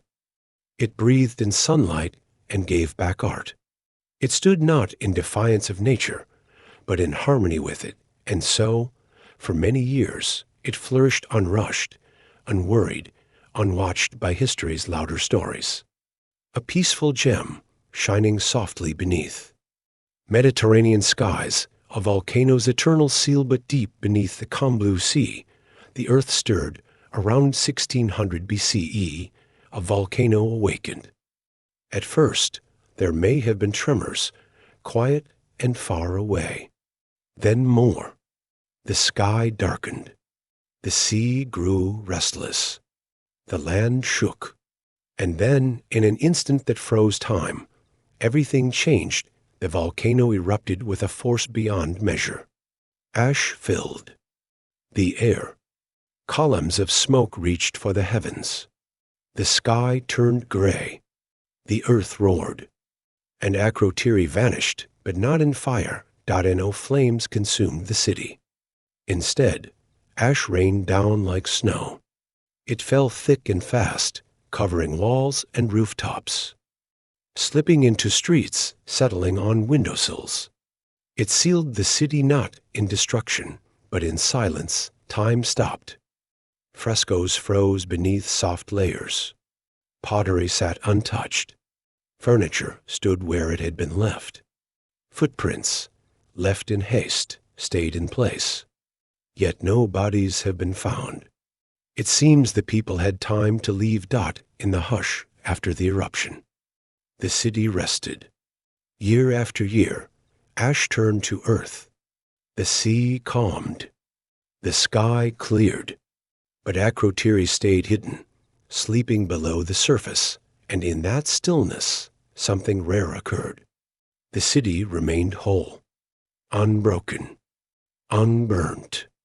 Like a dream placed carefully in a box, it waited, unearthing an Aegean dream centuries past. Empires rose and fell. Ships crossed the seas. But Akrotiri remained beneath the island's surface, untouched and unknown. It wasn't until the late 1800s that whispers of ancient walls returned. And in the 1960s, under the careful hands of archaeologists, the city began to wake. Ash was lifted gently like snow from branches. Bit by bit, rooms emerged. Walls still held their colors. Stairs still led upward. Bowls sat waiting on shelves. It was as if time had paused. The world looked on in wonder. Here was no legend, this was real. Akrotiri offered more than ruins. It offered a story soft, beautiful, and whole. It spoke of a people who lived with care, who painted joy, who walked quietly through a world now gone. Today, the city lies partly uncovered. Roofs protect it from sun and wind. Walkways guide visitors through narrow lanes. People walk where others once walked, standing where children once laughed, pausing where someone once painted a dolphin on a wall. But Akrotiri is not just about the past. It is a mirror. It shows what can last not through conquest, but through creation. It tells us that beauty matters, that peace matters, that even buried in ash, a city can speak. And as the sun sets over Santorini, casting orange light across white cliffs and blue domes, the wind carries a message from long ago. It is soft. It is gentle. It says, we were here. We lived. We made this, and somewhere beneath the earth, Akrotiri dreams still. Mohenjo-Daro, the Indus Valley's enigma on the banks of the Indus River, where the land stretches out in soft waves of brown and green, once stood a city of balance. Mohenjo-Daro, quiet now under the sun, was a place of structure, of care, and of calm. Unlike other ancient cities filled with towering monuments or sprawling palaces, this one was different. It was measured, planned, peaceful. Streets ran straight, crossing at right angles.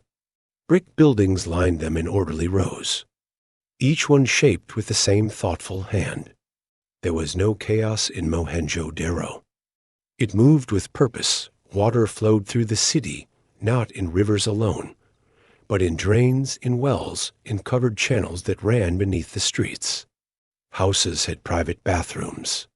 Public baths stood at the heart of neighborhoods. It was as if water itself was sacred, not worshipped with temples, but with careful design. The Great Bath, a large brick pool sealed with bitumen, sat at the city's center. Perhaps it was for rituals, perhaps for rest. No writings tell us for sure, but its calm presence still draws the eye. Its steps, worn and even, invite reflection. Wells were placed across the city, more than 700 of them, each one offering cool water to homes and markets. Drainage systems carried used water away, keeping the city clean.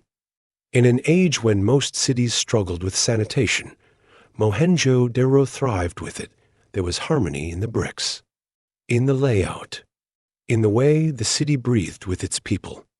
It did not rise above the land. It settled into it, the Indus people's quiet strength within. This city of order lived a people of quiet strength. There were no great kings carved in stone, no armies painted on walls. But there was life, steady and kind. Farmers worked the fields beyond the city, their tools simple but effective. They grew wheat, barley, and peas. They herded cattle and tended goats. Food came from the river and the soil, both treated with care. Inside the city, artisans shaped the rhythm of daily life. Potters turned clay into smooth vessels. Bead makers crafted jewelry from carnelian, agate, and shell. Metal workers shaped tools and ornaments. Each piece, whether for work or beauty. Was made with care, never haste, markets bustled with quiet trade. Lapis lazuli from the mountains, shells from the sea, and cotton from the plains moved from hand to hand. There was connection here not loud or boastful, but present. Children likely played in the courtyards. Women carried baskets along the straight streets. Men worked with stone, wood, or cloth. Dogs curled in shaded corners. The city lived, not with glory, but with grace. No temples have been found. No palaces either. This was a place built for people, not for rulers. Houses were similar in size. Public spaces were many. It suggests a society built not on power, but on cooperation. The Indus script, carved into small seals, shows animals and symbols. We cannot read it yet, but even in silence, it speaks of thought, of message, of meaning. It shows a people who wanted to share, to record, to connect, and so Mohenjo-Daro thrived not through conquest, but through calm. Not through force, but through flow, a civilization lost to Timean then. The voice of Mohenjo-Daro grew quiet. And a single event explains its end. No battle, no fire. The reasons are hidden, like its script, just out of reach. But slowly the city emptied. Some say floods came. The Indus River, both a giver and a taker, may have shifted, overflowing its banks or changing course. Others wonder if trade routes dried up, or if the climate changed and crops began to fail. Still more point to the possibility of outside pressure. New groups, new ways. Whatever the cause, the streets grew silent. The wells ran dry. The great bath saw no more footsteps. Dust settled on rooftops. And over time, the city disappeared. From memory, the script remained, carved in stone. But no one could read it. The buildings stayed buried. The names of its people faded from speech. Mohenjo-Daro was not destroyed in flame. It was lost in silence. The Indus Valley civilization, once home to perhaps the world's most peaceful urban society, faded into mystery. Its cities, once full of careful life, became quiet. The land shifted. The river moved on. And the world, for a time, forgot. Rediscovering an ancient code wasn't until the 1920s that Mohenjo-Daro came back into light. British and Indian archaeologists, digging near the Indus River, uncovered bricks unlike any others. They dug deeper. More walls emerged. Streets, wells, staircases. And then the Great Bath. What they had found was astonishing. An entire city, designed with more care than most cities of their own time. A place built thousands of years before, yet still speaking through its design. The excavations revealed the order, the beauty, the balance, but also the mystery. The seals with animals and symbols still unread. The lack of temples, kings, or armies still surprising. Mohenjo-Daro opened a window into a world so different, yet so familiar.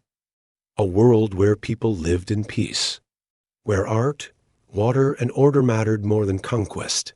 Today, the site is protected, though fragile.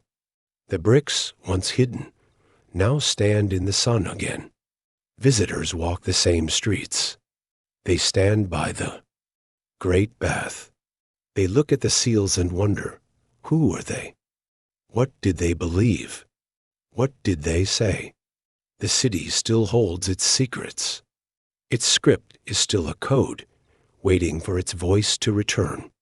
But even in silence, Mohenjo-Daro teaches He tells us that greatness is not always loud, that peace can build cities, that water, order, and care can shape a society that lasts.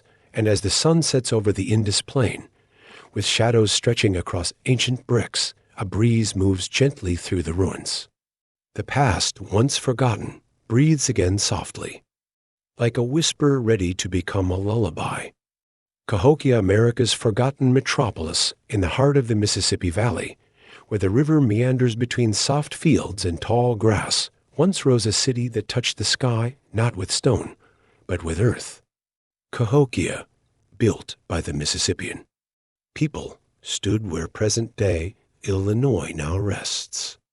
It was North America's largest pre-Columbian city, yet today, many do not know its name. At its center was Monk's Mound, a towering structure of earth and clay.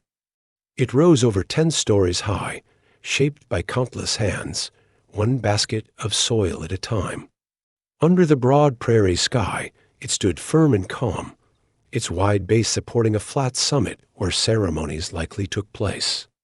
From the top, one could once see rows of smaller mounds, homes of wood and thatch, and the sweep of farmland beyond.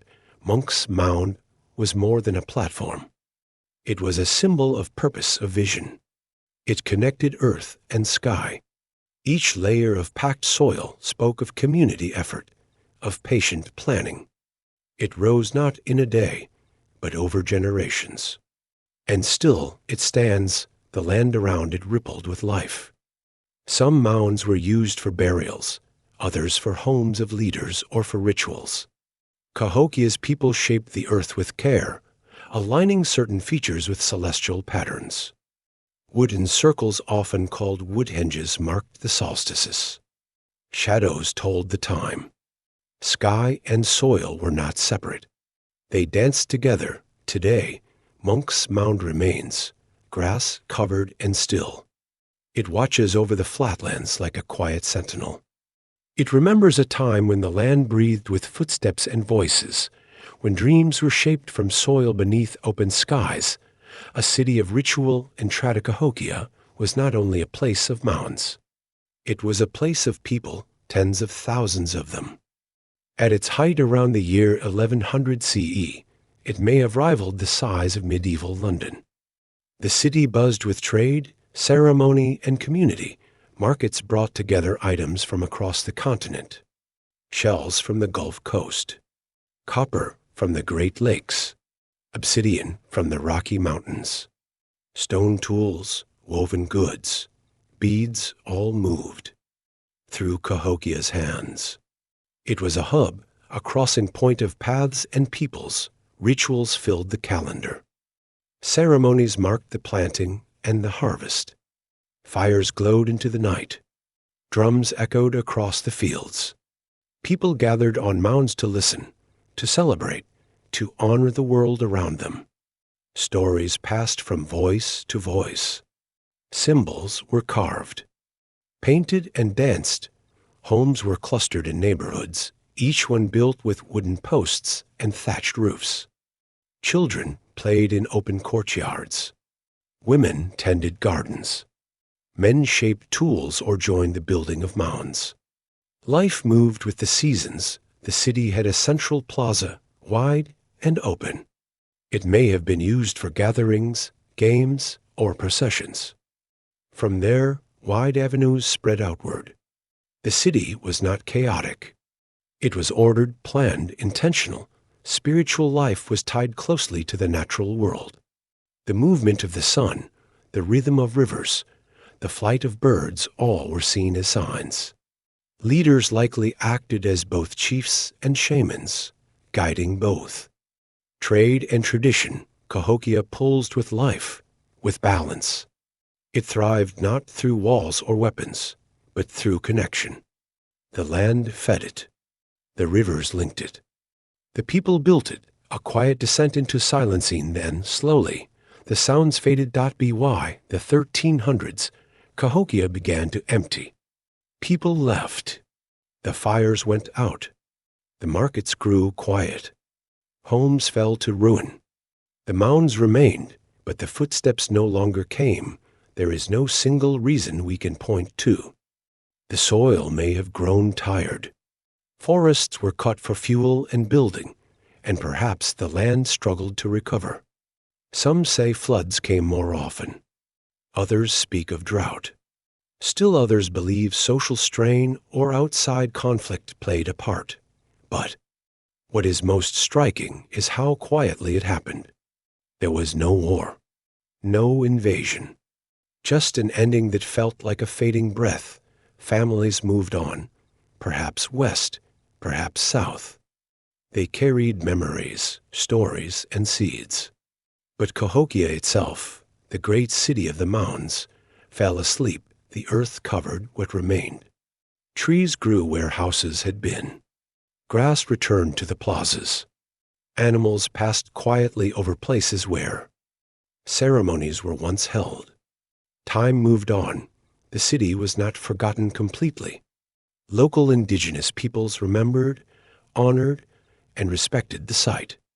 But to the wider world, it became a mystery, a rise in the land, a whisper of something once great, and so the mounds stood alone, holding their shape, holding their silence, rediscovering America's past in the 19th and 20th centuries.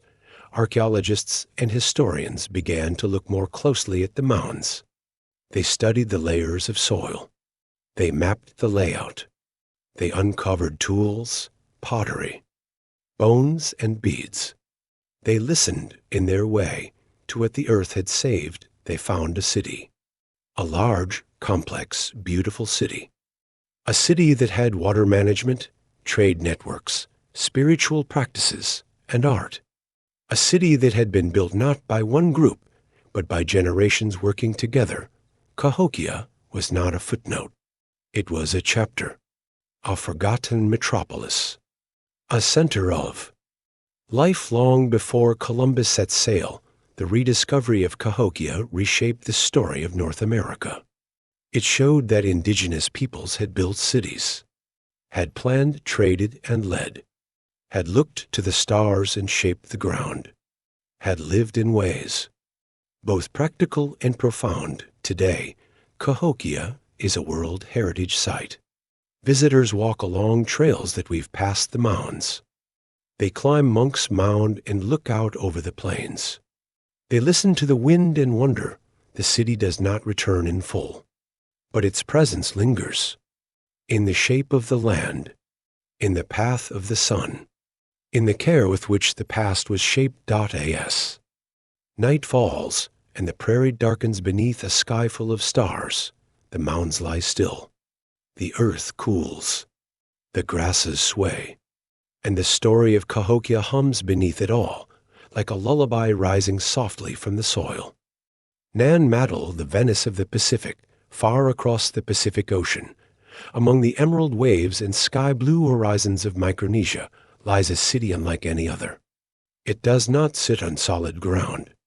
It floats, built on nearly 100 small islets of coral and stone, rising just above the surface of the sea. This is Nan Madol, the Venice of the Pacific. From above, the city appears as a web of dark basalt rectangles surrounded by turquoise waters and narrow canals. Each structure rests on coral foundations. Carefully stacked basalt columns, some weighing several tons, stand like sentinels against the wind. These stone logs were brought here without wheels or metal, carried over water, and set into place by steady hands and patient hearts. The walls are thick, some rising over 20 feet, made of thousands of prismatic stones, shaped by nature and aligned by human will. Paths between the islets are connected by shallow canals, where boats once passed under the open sky. Sea breezes whispered through narrow water lanes, carrying scents of salt and flowering trees. Palm trees sway gently above ruined walls. Birds circle in the golden light. Fish swim beneath platforms where priests once stood. Here, water and land are not separate, they embrace each other. The ocean surrounds, supports, and flows through the city, making it feel more like a dream than a place.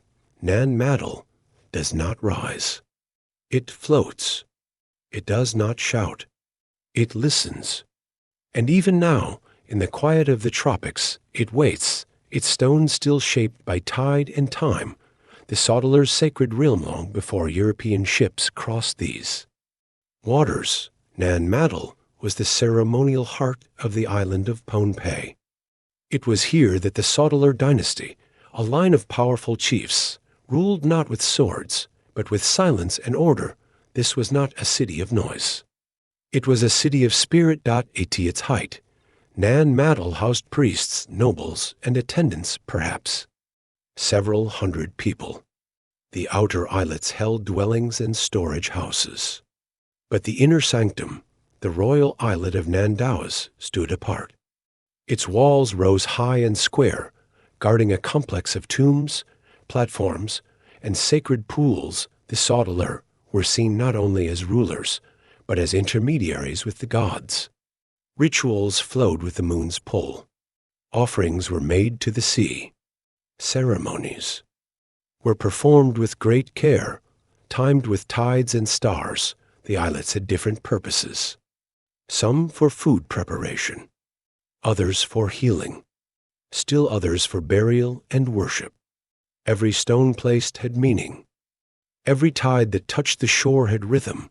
The canals acted like silent roads, where canoes glided between islands in slow procession. Drums echoed across the water. Torches flickered on raised platforms. Palm fronds swayed in evening light. The city moved with nature, not against it. The Sodeler's laws were strict, but their realm was stable. For centuries, they ruled from this place where sea and sky met.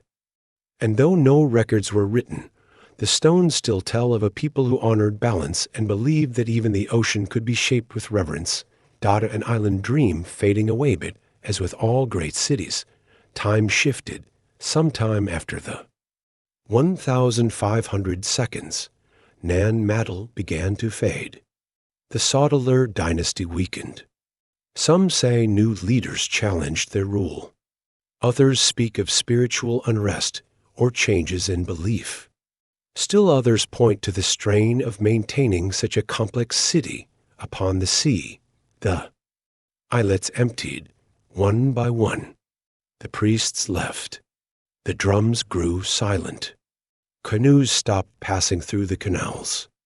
Wind and tide crept in. Sea life returned. Roots broke stone.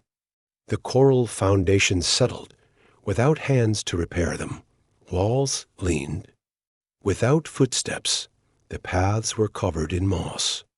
But no great war ended Nan Madol. No fire consumed it. It was not broken. It was released. Nature did not destroy the city. It embraced it. The sea rose gently. Mangroves grew at the edges. Fish returned to the shallows. Light filtered through the open roofs. Today, Nan Madol feels less like a ruin and more like a dream slowly dissolving in sunlight. Its outlines are still there. Its energy lingers. But it asks nothing. It offers no answers. Instead, it rests. Not in sorrow, but in surrender. And in that stillness, it keeps its dignity like a quiet song that fades with grace, rediscovering the ocean's secret in time. Word of this sea-bound city reached distant shores. Western explorers arrived in the 1800s, puzzled by the basalt, blocks and coral paths.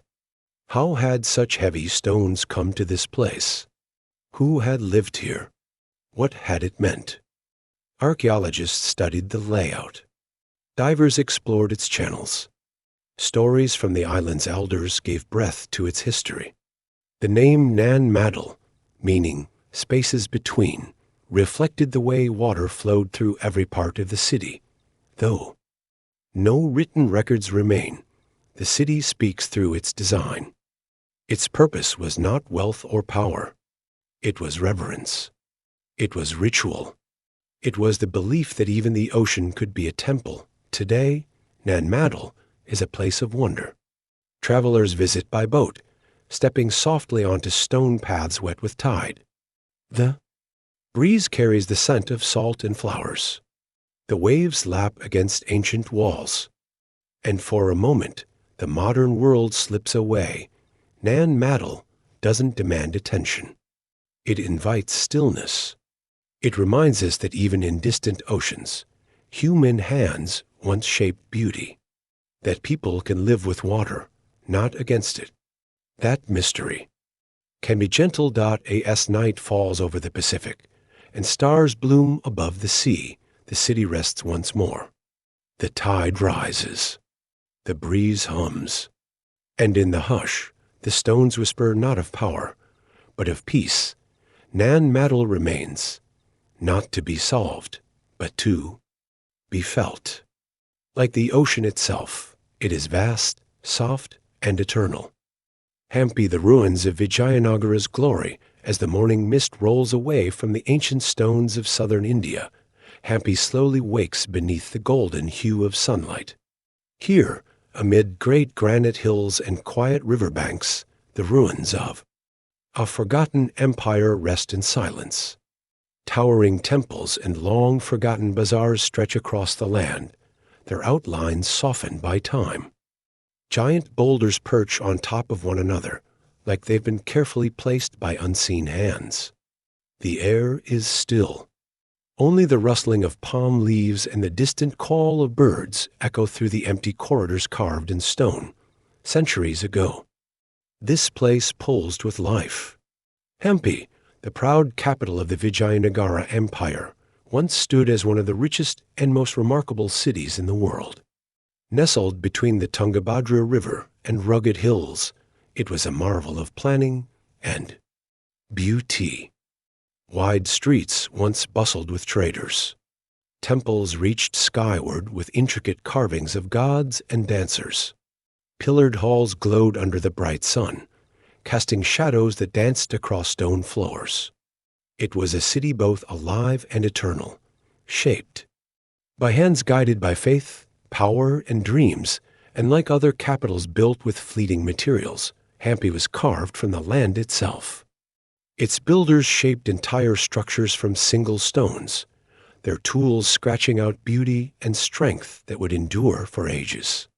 The city's layout followed the curves of the hills and the river, blending with nature rather than conquering it. From above, Hampi seemed to grow out of the earth, a masterpiece of both art and devotion. Each morning, the rising sun lit the domes and towers of Virupaksha Temple, Hampi's spiritual heart. Its Gopuram, the ornate gateway tower, stood tall, drawing pilgrims and poets alike. Nearby, the stepped tank reflected perfect symmetry, its clean lines cut deep into the ground. Elephants bathed in sacred water, bells rang softly in the distance, and the smell of jasmine floated on the breeze. Hampi was more than stone and soil, it was soul. The Vijayanagara Empire's zenith by the 15th century, Hampi had become a city of dreams. Under the rule of kings like Krishnadevara, the Vijayanagara Empire rose to greatness. At its peak, the empire stretched across much of southern India, its borders guarded by strong forts and loyal armies. But it was not only might that defined it, it was vision. Culture, trade, and architecture bloomed here like lotus flowers. After monsoon rain, foreign travelers who came to Hampi were awestruck. They wrote of endless markets filled with silk, gold, and spices. Horses trotted through lanes lined with gems and perfumes. Jewels were sold in open stalls, as common as fruit. One Portuguese traveler, Domingo Pais, called it as large as Rome and more beautiful. He described the grand processions of the king, the music in the streets, and temples unlike anything in Europe. The people of Hampi were scholars, artisans, and warriors. Poets wrote verses by the riverbanks. Priests lit lamps that flickered through the night. Dancers performed in courtyards, their ankles ringing with bells as drums echoed into the hills. Festivals filled the air with color, and temples stood proud, their stories carved in stone. Behind this splendor was a city that welcomed the world. Traders from Persia, China, and Arabia came here to exchange goods and stories. Artists found patrons. Musicians found audiences. It was a place where the sacred met the everyday, where gods walked beside merchants, and kings listened to poets. Every corner of Hampi spoke of order and beauty. Its roads were clean, its systems advanced, and its people proud. The empire valued learning and art as much as warfare. Granaries stored grain to feed thousands. Water channels ran through the city like veins, guiding life through stone. It was a place where harmony lived in the very design, a city meant to last forever, a city shattered by war, but even the strongest stones can break. In the year 1565, under the fierce sun of northern Karnataka, that harmony was destroyed. At the Battle of Talikota, a coalition of Deccan sultanates marched against Vijayanagara. What followed was one of the darkest moments in Indian history. The mighty empire, once a beacon of culture and wealth, fell in a storm of fire and steel. The battle was swift and brutal. Betrayal struck from within the ranks. The Vijayanagara army, caught off guard, was overpowered. Its great king, Alaya Ramaraya, was captured and executed. Panic spread like wildfire. Soldiers fled. The enemy marched onward, their swords glinting in the sun. What came next was not simply defeat, it was devastation. For 6 long months, the victorious armies ravaged Hampi. Temples were burned. Statues were smashed. Markets were looted and homes destroyed. Fire swallowed wooden roofs, and the sky filled with ash. The sounds of prayers and music were drowned out by the screams of war. The once lively streets turned into rubble. The river that once shimmered beside palaces ran dark and silent. Great towers that had stood for generations collapsed under the weight of hate. The city, once too grand to imagine, was left abandoned. Its people scattered. Its story silenced. What remained was a ghost of glory. Buildings without voices. Temples without light. Market stalls turned to dust. And yet, even in ruin, Hampi held beauty. The stones did not forget. They whispered of what was and of what was lost. A story carved deep into every broken wall and fallen pillar, centuries past. Trees grew between columns. Wind and time softened the wounds. But the silence remained, the kind that wraps around history, like fog, rediscovering India's lost. Jewel, it wasn't until the 19th century that Hampi's voice began to return. British explorers, drawn by ancient texts and curious maps, wandered into the region. What they found shocked them. Hidden among the boulders was a lost city, vast, silent, and beautiful. The ruins, though broken, told stories more powerful. Than any book, artists began to sketch the outlines of temples. Scholars compared notes. Slowly, the puzzle of Hampi's past began to come together. The world started to remember. What had once been dismissed as myth became a marvel of archaeology. Each stone was a sentence. Each carving, a memory. Travelers returned, drawn not by riches but by wonder. They came to see the Lotus Mahal, its delicate arches like petals in bloom. They climbed to the top of Matanga Hill to watch the sunset turn the ruins gold. They sat in the halls of the Vitala Temple, where stone pillars once sang when touched, echoes of music now faint, but still felt, and through it all, Hampi remained quiet. It did not boast. It did not cry. It simply stood, waiting for those willing to listen. Today, Hampi is protected as a UNESCO World Heritage Site. Yet its true power lies not in official titles, but in its spirit. To walk through its ruins is to step into another time. The air feels different here. The light moves slower. And in the silence, there is peace. As the day ends and the sun melts behind the hills, the ruins glow once more. Shadows stretch across. Carved stone. The river flows unhurried. And the breeze, soft and warm, carries stories into the night. Hampi is no longer forgotten. It is a reminder that even the greatest cities can fall, but their beauty never fades. It remains, like a quiet flame flickering in the heart of the world. Palmyra, the desert oasis of Syria, in the heart of the Syrian desert, where winds sweep across endless plains of sand, something remarkable rises from the earth's stone columns, tall and silent, standing against the sky.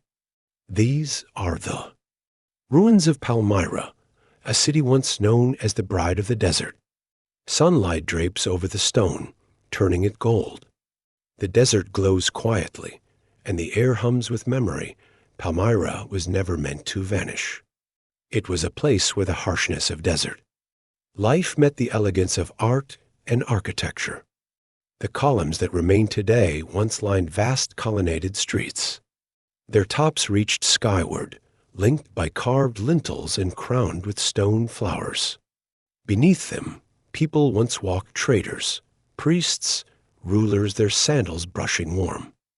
Stone, their voices rising in the morning air, the city lay between two worlds, the Roman west and the Persian east.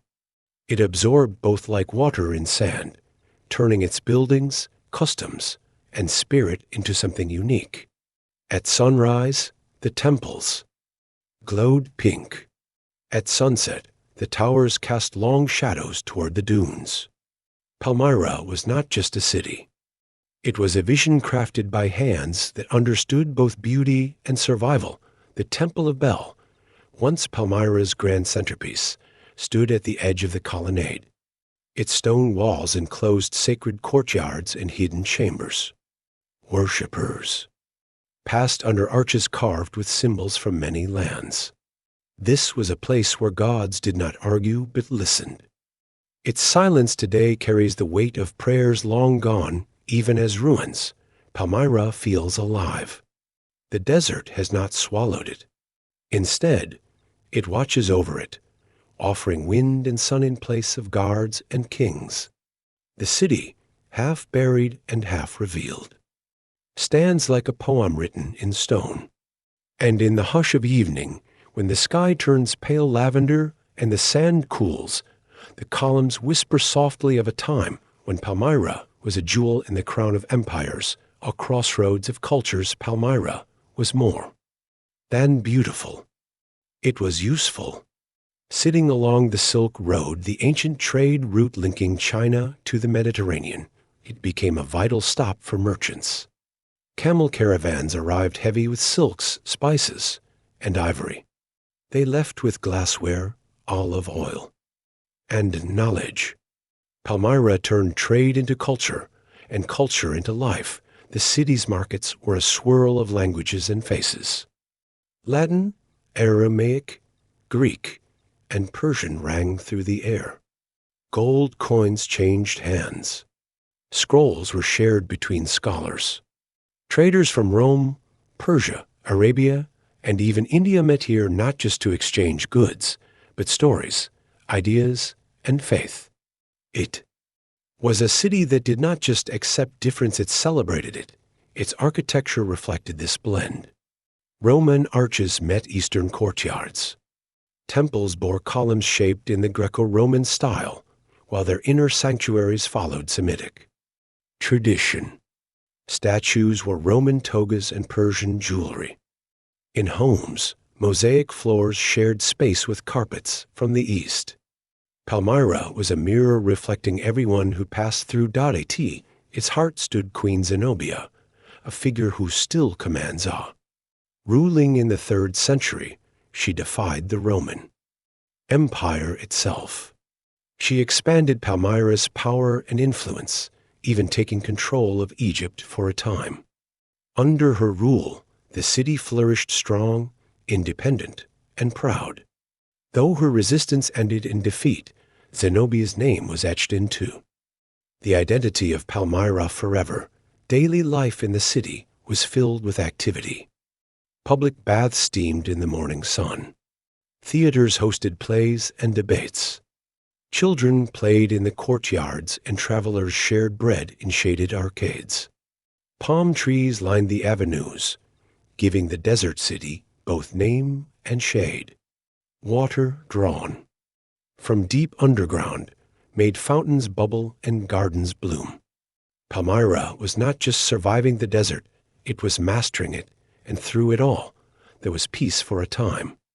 The city's openness, its wealth, and its beauty made it famous. But such treasures often come at a cost. Palmyra's moment of glory could not last forever. A city twice lost like a candle burning too brightly, Palmyra's light began to flicker. After Queen Zenobia's fall, the Roman Empire retook the city. The punishment was swift. Buildings were looted, fortifications destroyed. The city never truly recovered its power. Its wide streets still held echoes of grandeur, but the pulse of empire slowed. Over centuries, the sands crept in. Trade routes shifted. The once thriving center of the desert faded into memory. Travelers passed through, but few stayed. The columns remained, but the people left. Palmyra began its slow descent into silence. Then, in more recent times, another tragedy came. In the 21st century, Palmyra once again found itself in the path of conflict. Amid the chaos of war in Syria, its ruins suffered deep wounds. The temple of Bel, already weathered by time, was destroyed. Arches that had stood for nearly 2,000 years were brought down. The theater, where laughter once rose under the stars, saw violence it was never built to endure. The world watched with sorrow. Historians, artists, and ordinary people mourned together. Palmyra, this fragile thread to the past, had been damaged not just by time, but by the hand of man once more, yet the stones still stand. Not all was lost. Many columns remain, tall and patient. Some carvings, though chipped, still hold their form. And within the hearts of those who remember, Palmyra lives on. Her story has become one of survival again and again. Even in ruin, she teaches. Even in silence, she speaks. Rediscovering the desert's queen in the 1600s, European travelers began to write about Palmyra. Tales of a ruined city in the Syrian desert, with massive columns and temples, reached scholars and kings alike. Artists followed, sketching the remains. They were amazed. How could something so grand be forgotten? In the 18th and 19th centuries, expeditions arrived with notebooks and pencils. They traced each stone, measured every pillar. Photographers captured light on sandstone. Archaeologists, with careful hands, brushed away centuries of dust. Piece by piece, Palmyra's story returned. They uncovered tomb towers where families once buried their dead. They mapped roads leading through arches into temple courts. They read inscriptions in faded script, learning the names of those long-gone merchants, builders, travelers, and queens. As more people visited, Palmyra's voice grew louder. Not in noise, but in presence. Walking among the ruins became a journey into history. Standing before the colonnade at dawn, watching sunlight strike stone, felt like stepping into another world. Even today, despite all that has happened, people still go. They come not just to see, but to remember, to honor what was, and to feel, even briefly, what it might have been like to live where East met West, where gods shared temples, and where desert silence held a city of sound. Palmyra remains a lesson. In beauty, in fragility, and in endurance. Her columns, though scarred, still reach upward. Her story, though interrupted, still continues. And in the soft light of evening, with the desert winds passing through broken arches, the ruins speak. Once more, they say, we were here. We mattered. And we are not forgotten. Chichen Itza, the Mayan city of the feathered serpent, in the warm, green heart of Mexico's Yucatan Peninsula, where birds call softly and the air hangs thick with moisture, a great pyramid rises from the jungle. Stone steps climb skyward. In perfect symmetry. This is the pyramid of Kukulkan Ancient, precise and silent. Also called El Castillo, it stands as a symbol of time itself, built by the Maya centuries ago. This pyramid was more than a structure. It was a calendar made of stone. 91 steps rise on each of its four sides, and when added to the top platform, the total is 365 one step for each day of the year. The Maya didn't just build with stone. They built with meaning twice a year, during the spring and autumn equinox. Something magical happens. As the sun sets, shadows fall across the northern staircase. Slowly, light and shade form the shape of a serpent slithering down the steps. The illusion ends at a stone serpent's head at the base. It's as if Kukulkan, the feathered serpent god, has returned to the earth. The effect was not accidental. Maya architects aligned the pyramid with the movements of the sun. They studied the skies and translated the heavens into structure. At Chichen Itza, science met spirit. The pyramid didn't just honor Kukulkan. It called him around the pyramid. The air feels still, as if holding its breath. Leaves rustle gently in the trees. Iguanas bask on the steps, unmoved by time. And from the highest platform, one can see the vast plaza below, a space that once echoed with voices, footsteps, and prayers. Now it whispers with wind and memory, a Mayan renaissance long before the jungle crept close. Chichen Itza was a city of wonder. Around the 10th century, it reached its golden age. The Maya, brilliant thinkers and careful planners, transformed the city into a cultural and scientific hub. They didn't just survive in the tropics, they thrived. Stone roads, called sakbiab, connected temples and plazas. Great markets sold goods from faraway lands, jade from the mountains, shells from the coast, obsidian from distant volcanoes. This was a place of exchange, not just of objects, but of ideas. At the heart of the city stood the great ball court, the largest of its kind in Mesoamerica.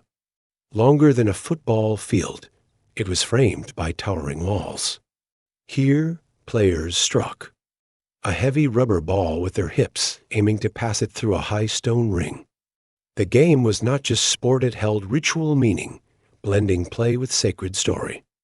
Echoes of the ball's bounce may still seem to linger. Trapped in the walls, near the ball court, temples rose in tiers.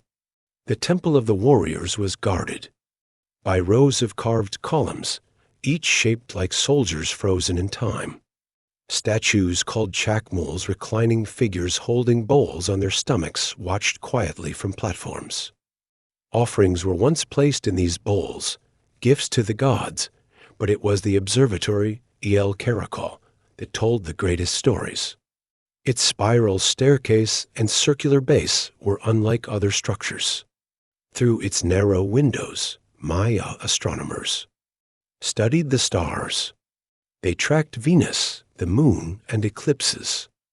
They predicted solstices and mapped the sky's cycles with incredible accuracy. What they learned, they carved into stone or passed on through careful teaching. Chichen Itza was alive with ceremony. Every building had a voice, a reason, a role. Drums echoed during festivals. Incense rose in coils above altars. Priests read the heavens. Children learned in courtyards. Farmers planted by the stars' advice. The Maya lived in harmony with time, their gods, their seasons, their cycles. At Chichen Itza, time was sacred, and every stone was part of a larger rhythm, a jungle's quiet claim. But even the most carefully built city can fall silent. As centuries passed, Chichen Itza began to fade. The causes were many: drought, political change, and growing unrest. The rains still came, but people stopped dancing in the plazas. The fires went out in the temples. The steps of Kukulkan stood quiet, without voices. The jungle crept in, vines wrapped around stone columns. Moss spread across carvings. Trees broke through courtyards. The pathways became hidden beneath roots and fallen leaves. Birds nested in crevices once used for prayers. The great ball court filled with shadows. And slowly, Chichen Itza was forgotten. By the outside world, the Maya people did not vanish. Many moved to new places. Others stayed close, passing on stories of a sacred city swallowed by trees. In local villages, elders whispered tales of a place where the feathered serpent slept, waiting for the right time to return.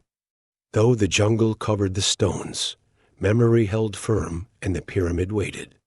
Season after season, it stood still. Rain soaked its steps. Sunlight warmed its surface. No matter how thick the forest grew, the pyramid remained patient and steady. To walk through Chichen Itza during this time was to walk through silence. The jungle ruled again, but with a gentle hand. It did not destroy. It simply covered, as if protecting something too precious to lose. Rediscovering the feathered serpent in the 19th century, explorers from across the sea began to arrive. They came with maps, notebooks, and wide eyes. They listened to the local stories and followed forest trails.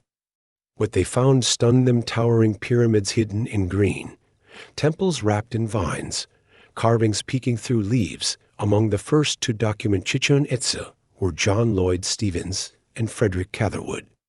One wrote, and the other drew. Their work brought the city back into the world's imagination. Catherwood's illustrations captured the fine details: feathers on a serpent, faces in stone, patterns too perfect to fade.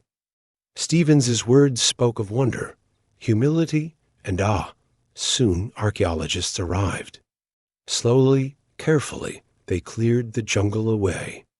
They studied the stones, learning the stories etched into every wall. They restored broken steps, preserved ancient glyphs, and uncovered the full layout of the city. What had once been myth became history again. Today, Chichen Itza is one of the most visited ancient sites in the Americas. But when the crowds leave and the evening light fades, it returns to its quiet self. The pyramid of Kukulkan still watches the sky. The observatory still points to stars. And the wind still moves gently through the trees. People come to learn and to feel. There is something here that goes beyond words. It's in the weight of the stone, the line of shadow, the hush of the jungle at dusk. It's in the idea that something built so long ago still has meaning, still stands, still matters. As the sun dips low and the last golden rays touch the pyramid's steps, a shape begins to form: the serpent in shadow once again descending. And just for a moment, it feels as though time has folded in on itself. The feathered serpent has returned, not with thunder or fire, but with peace, and as night falls over the Yucatan, Chichen Itza rests beneath a blanket of stars, cradled by the jungle, watched by the sky, and remembered by all who've heard its story. Ani, the city of 1,000 churches, high on a windswept plateau, near the borderlands of modern-day Turkey and Armenia, a forgotten city rests beneath the open sky.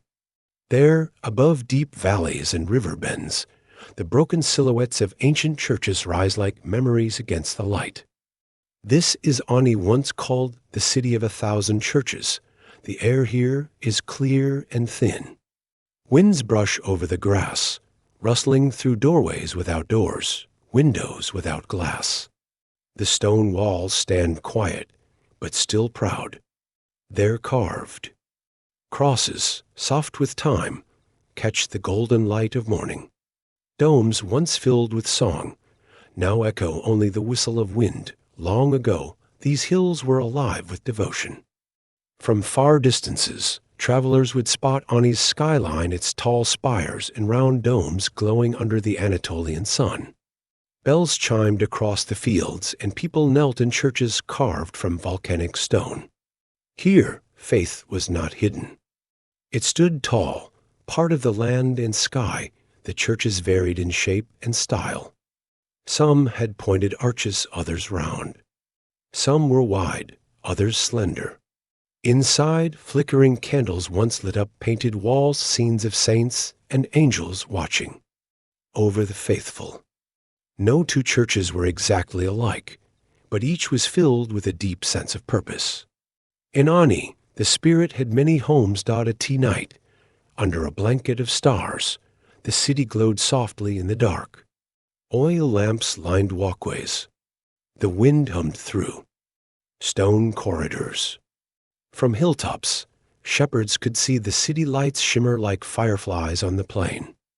It was a city built not just of stone and trade, but of belief.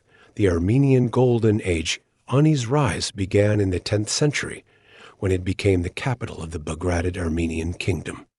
Set along the Silk Road, it grew quickly, not just in faith, but in fortune.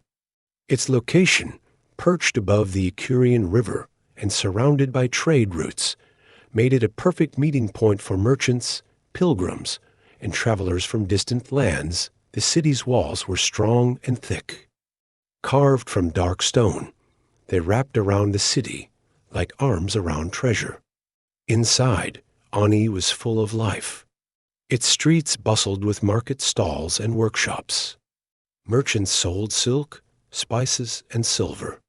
Potters shaped clay by hand. Scribal monks copied holy texts in quiet corners.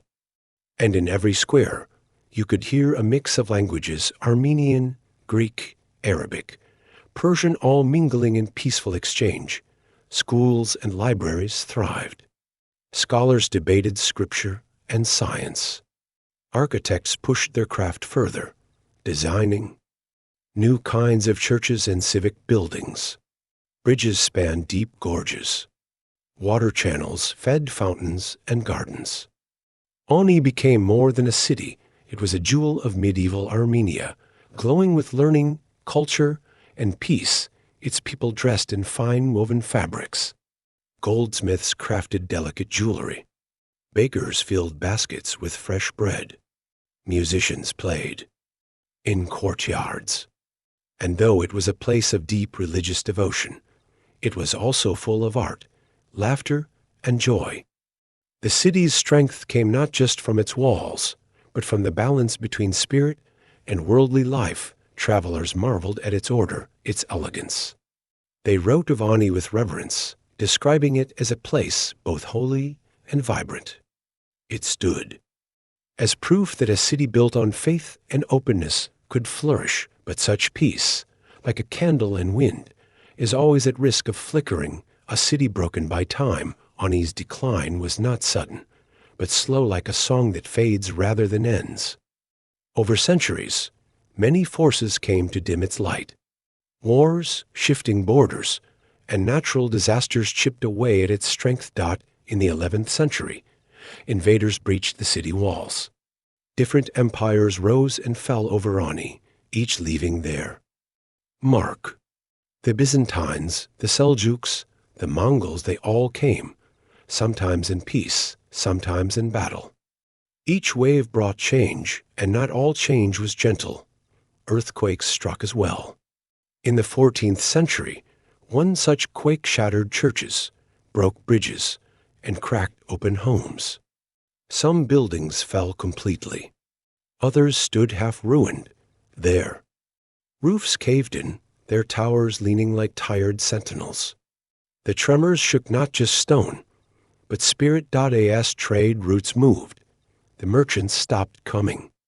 As borders changed, the soldiers stopped protecting. And as the people left, the silence crept in. The great cathedral, once filled with light and song, sat dark. Dust gathered on altar stones. Doors creaked in the wind. Ivy crawled across walls. The once bustling markets became fields where wildflowers grew. Even the roads began to fade into grass. Ani, once a city of thousands, became a city of memories. Animals wandered freely. Rain pooled in broken courtyards. Snow fell without being cleared.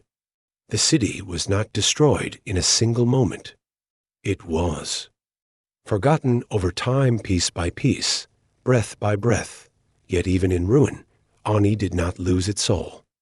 The churches, though broken, still pointed upward. The carvings, though worn, still held grace. The spirit of Ani, shaped by centuries of hope and worship, lingered like incense long after the flame was gone, rediscovering Armenia's soul in the 19th century as the Ottoman Empire began to open its borders to the curious eyes of the West. Ani was rediscovered. Scholars, artists, and archaeologists from Europe came with notebooks and wonder. What they found moved them deeply. They walked through empty streets once filled with life. They stood beneath half-fallen domes and stared up at the sky where ceilings used to be. They touched stones carved 1,000 years before and listened to the wind move through doorways like forgotten prayers. Photographs were taken. Drawings were made. Measurements recorded. These early explorers understood they were not just studying ruins. They were uncovering a part of Armenia's soul. And slowly, Ani's story returned to the world. Today, Ani sits quietly once more. On a plain swept by wind and watched over by distant mountains, the city remains open to the sky. Few visitors come. But those who do speak of a deep stillness, a sense of something sacred. Grass sways where crowds once gathered. Birds nest in the arches of old churches. And as the sun rises, the domes catch the first light, turning orange and gold against the morning sky. Ani is no longer forgotten. It lives in memory, in story, in stone. It reminds us that even the grandest cities can fall, but beauty, once carved into the earth, never fully disappears. It remains, waiting to be seen again, felt again, honored again.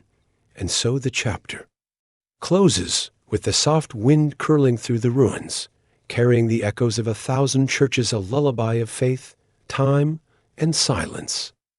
Leptis Magna roams, African jewel on the northern edge of Africa, where golden light touches the blue of the Mediterranean Sea. The ruins of a once great city rest quietly by the shore. Waves lap gently near fallen columns. Palm trees sway. Above carved stones. This is Leptis Magna, the Roman Empire's jewel in Libya long ago. Ships from across the known world docked in its harbor. Their sails filled with wind and their holds heavy with goods. They brought spices, marble, glass, and grain. And waiting at the edge of the water stood the city grand, proud, and gleaming with white stone. Arched gateways welcomed travelers. Marble-paved streets stretched between temples, markets, and homes.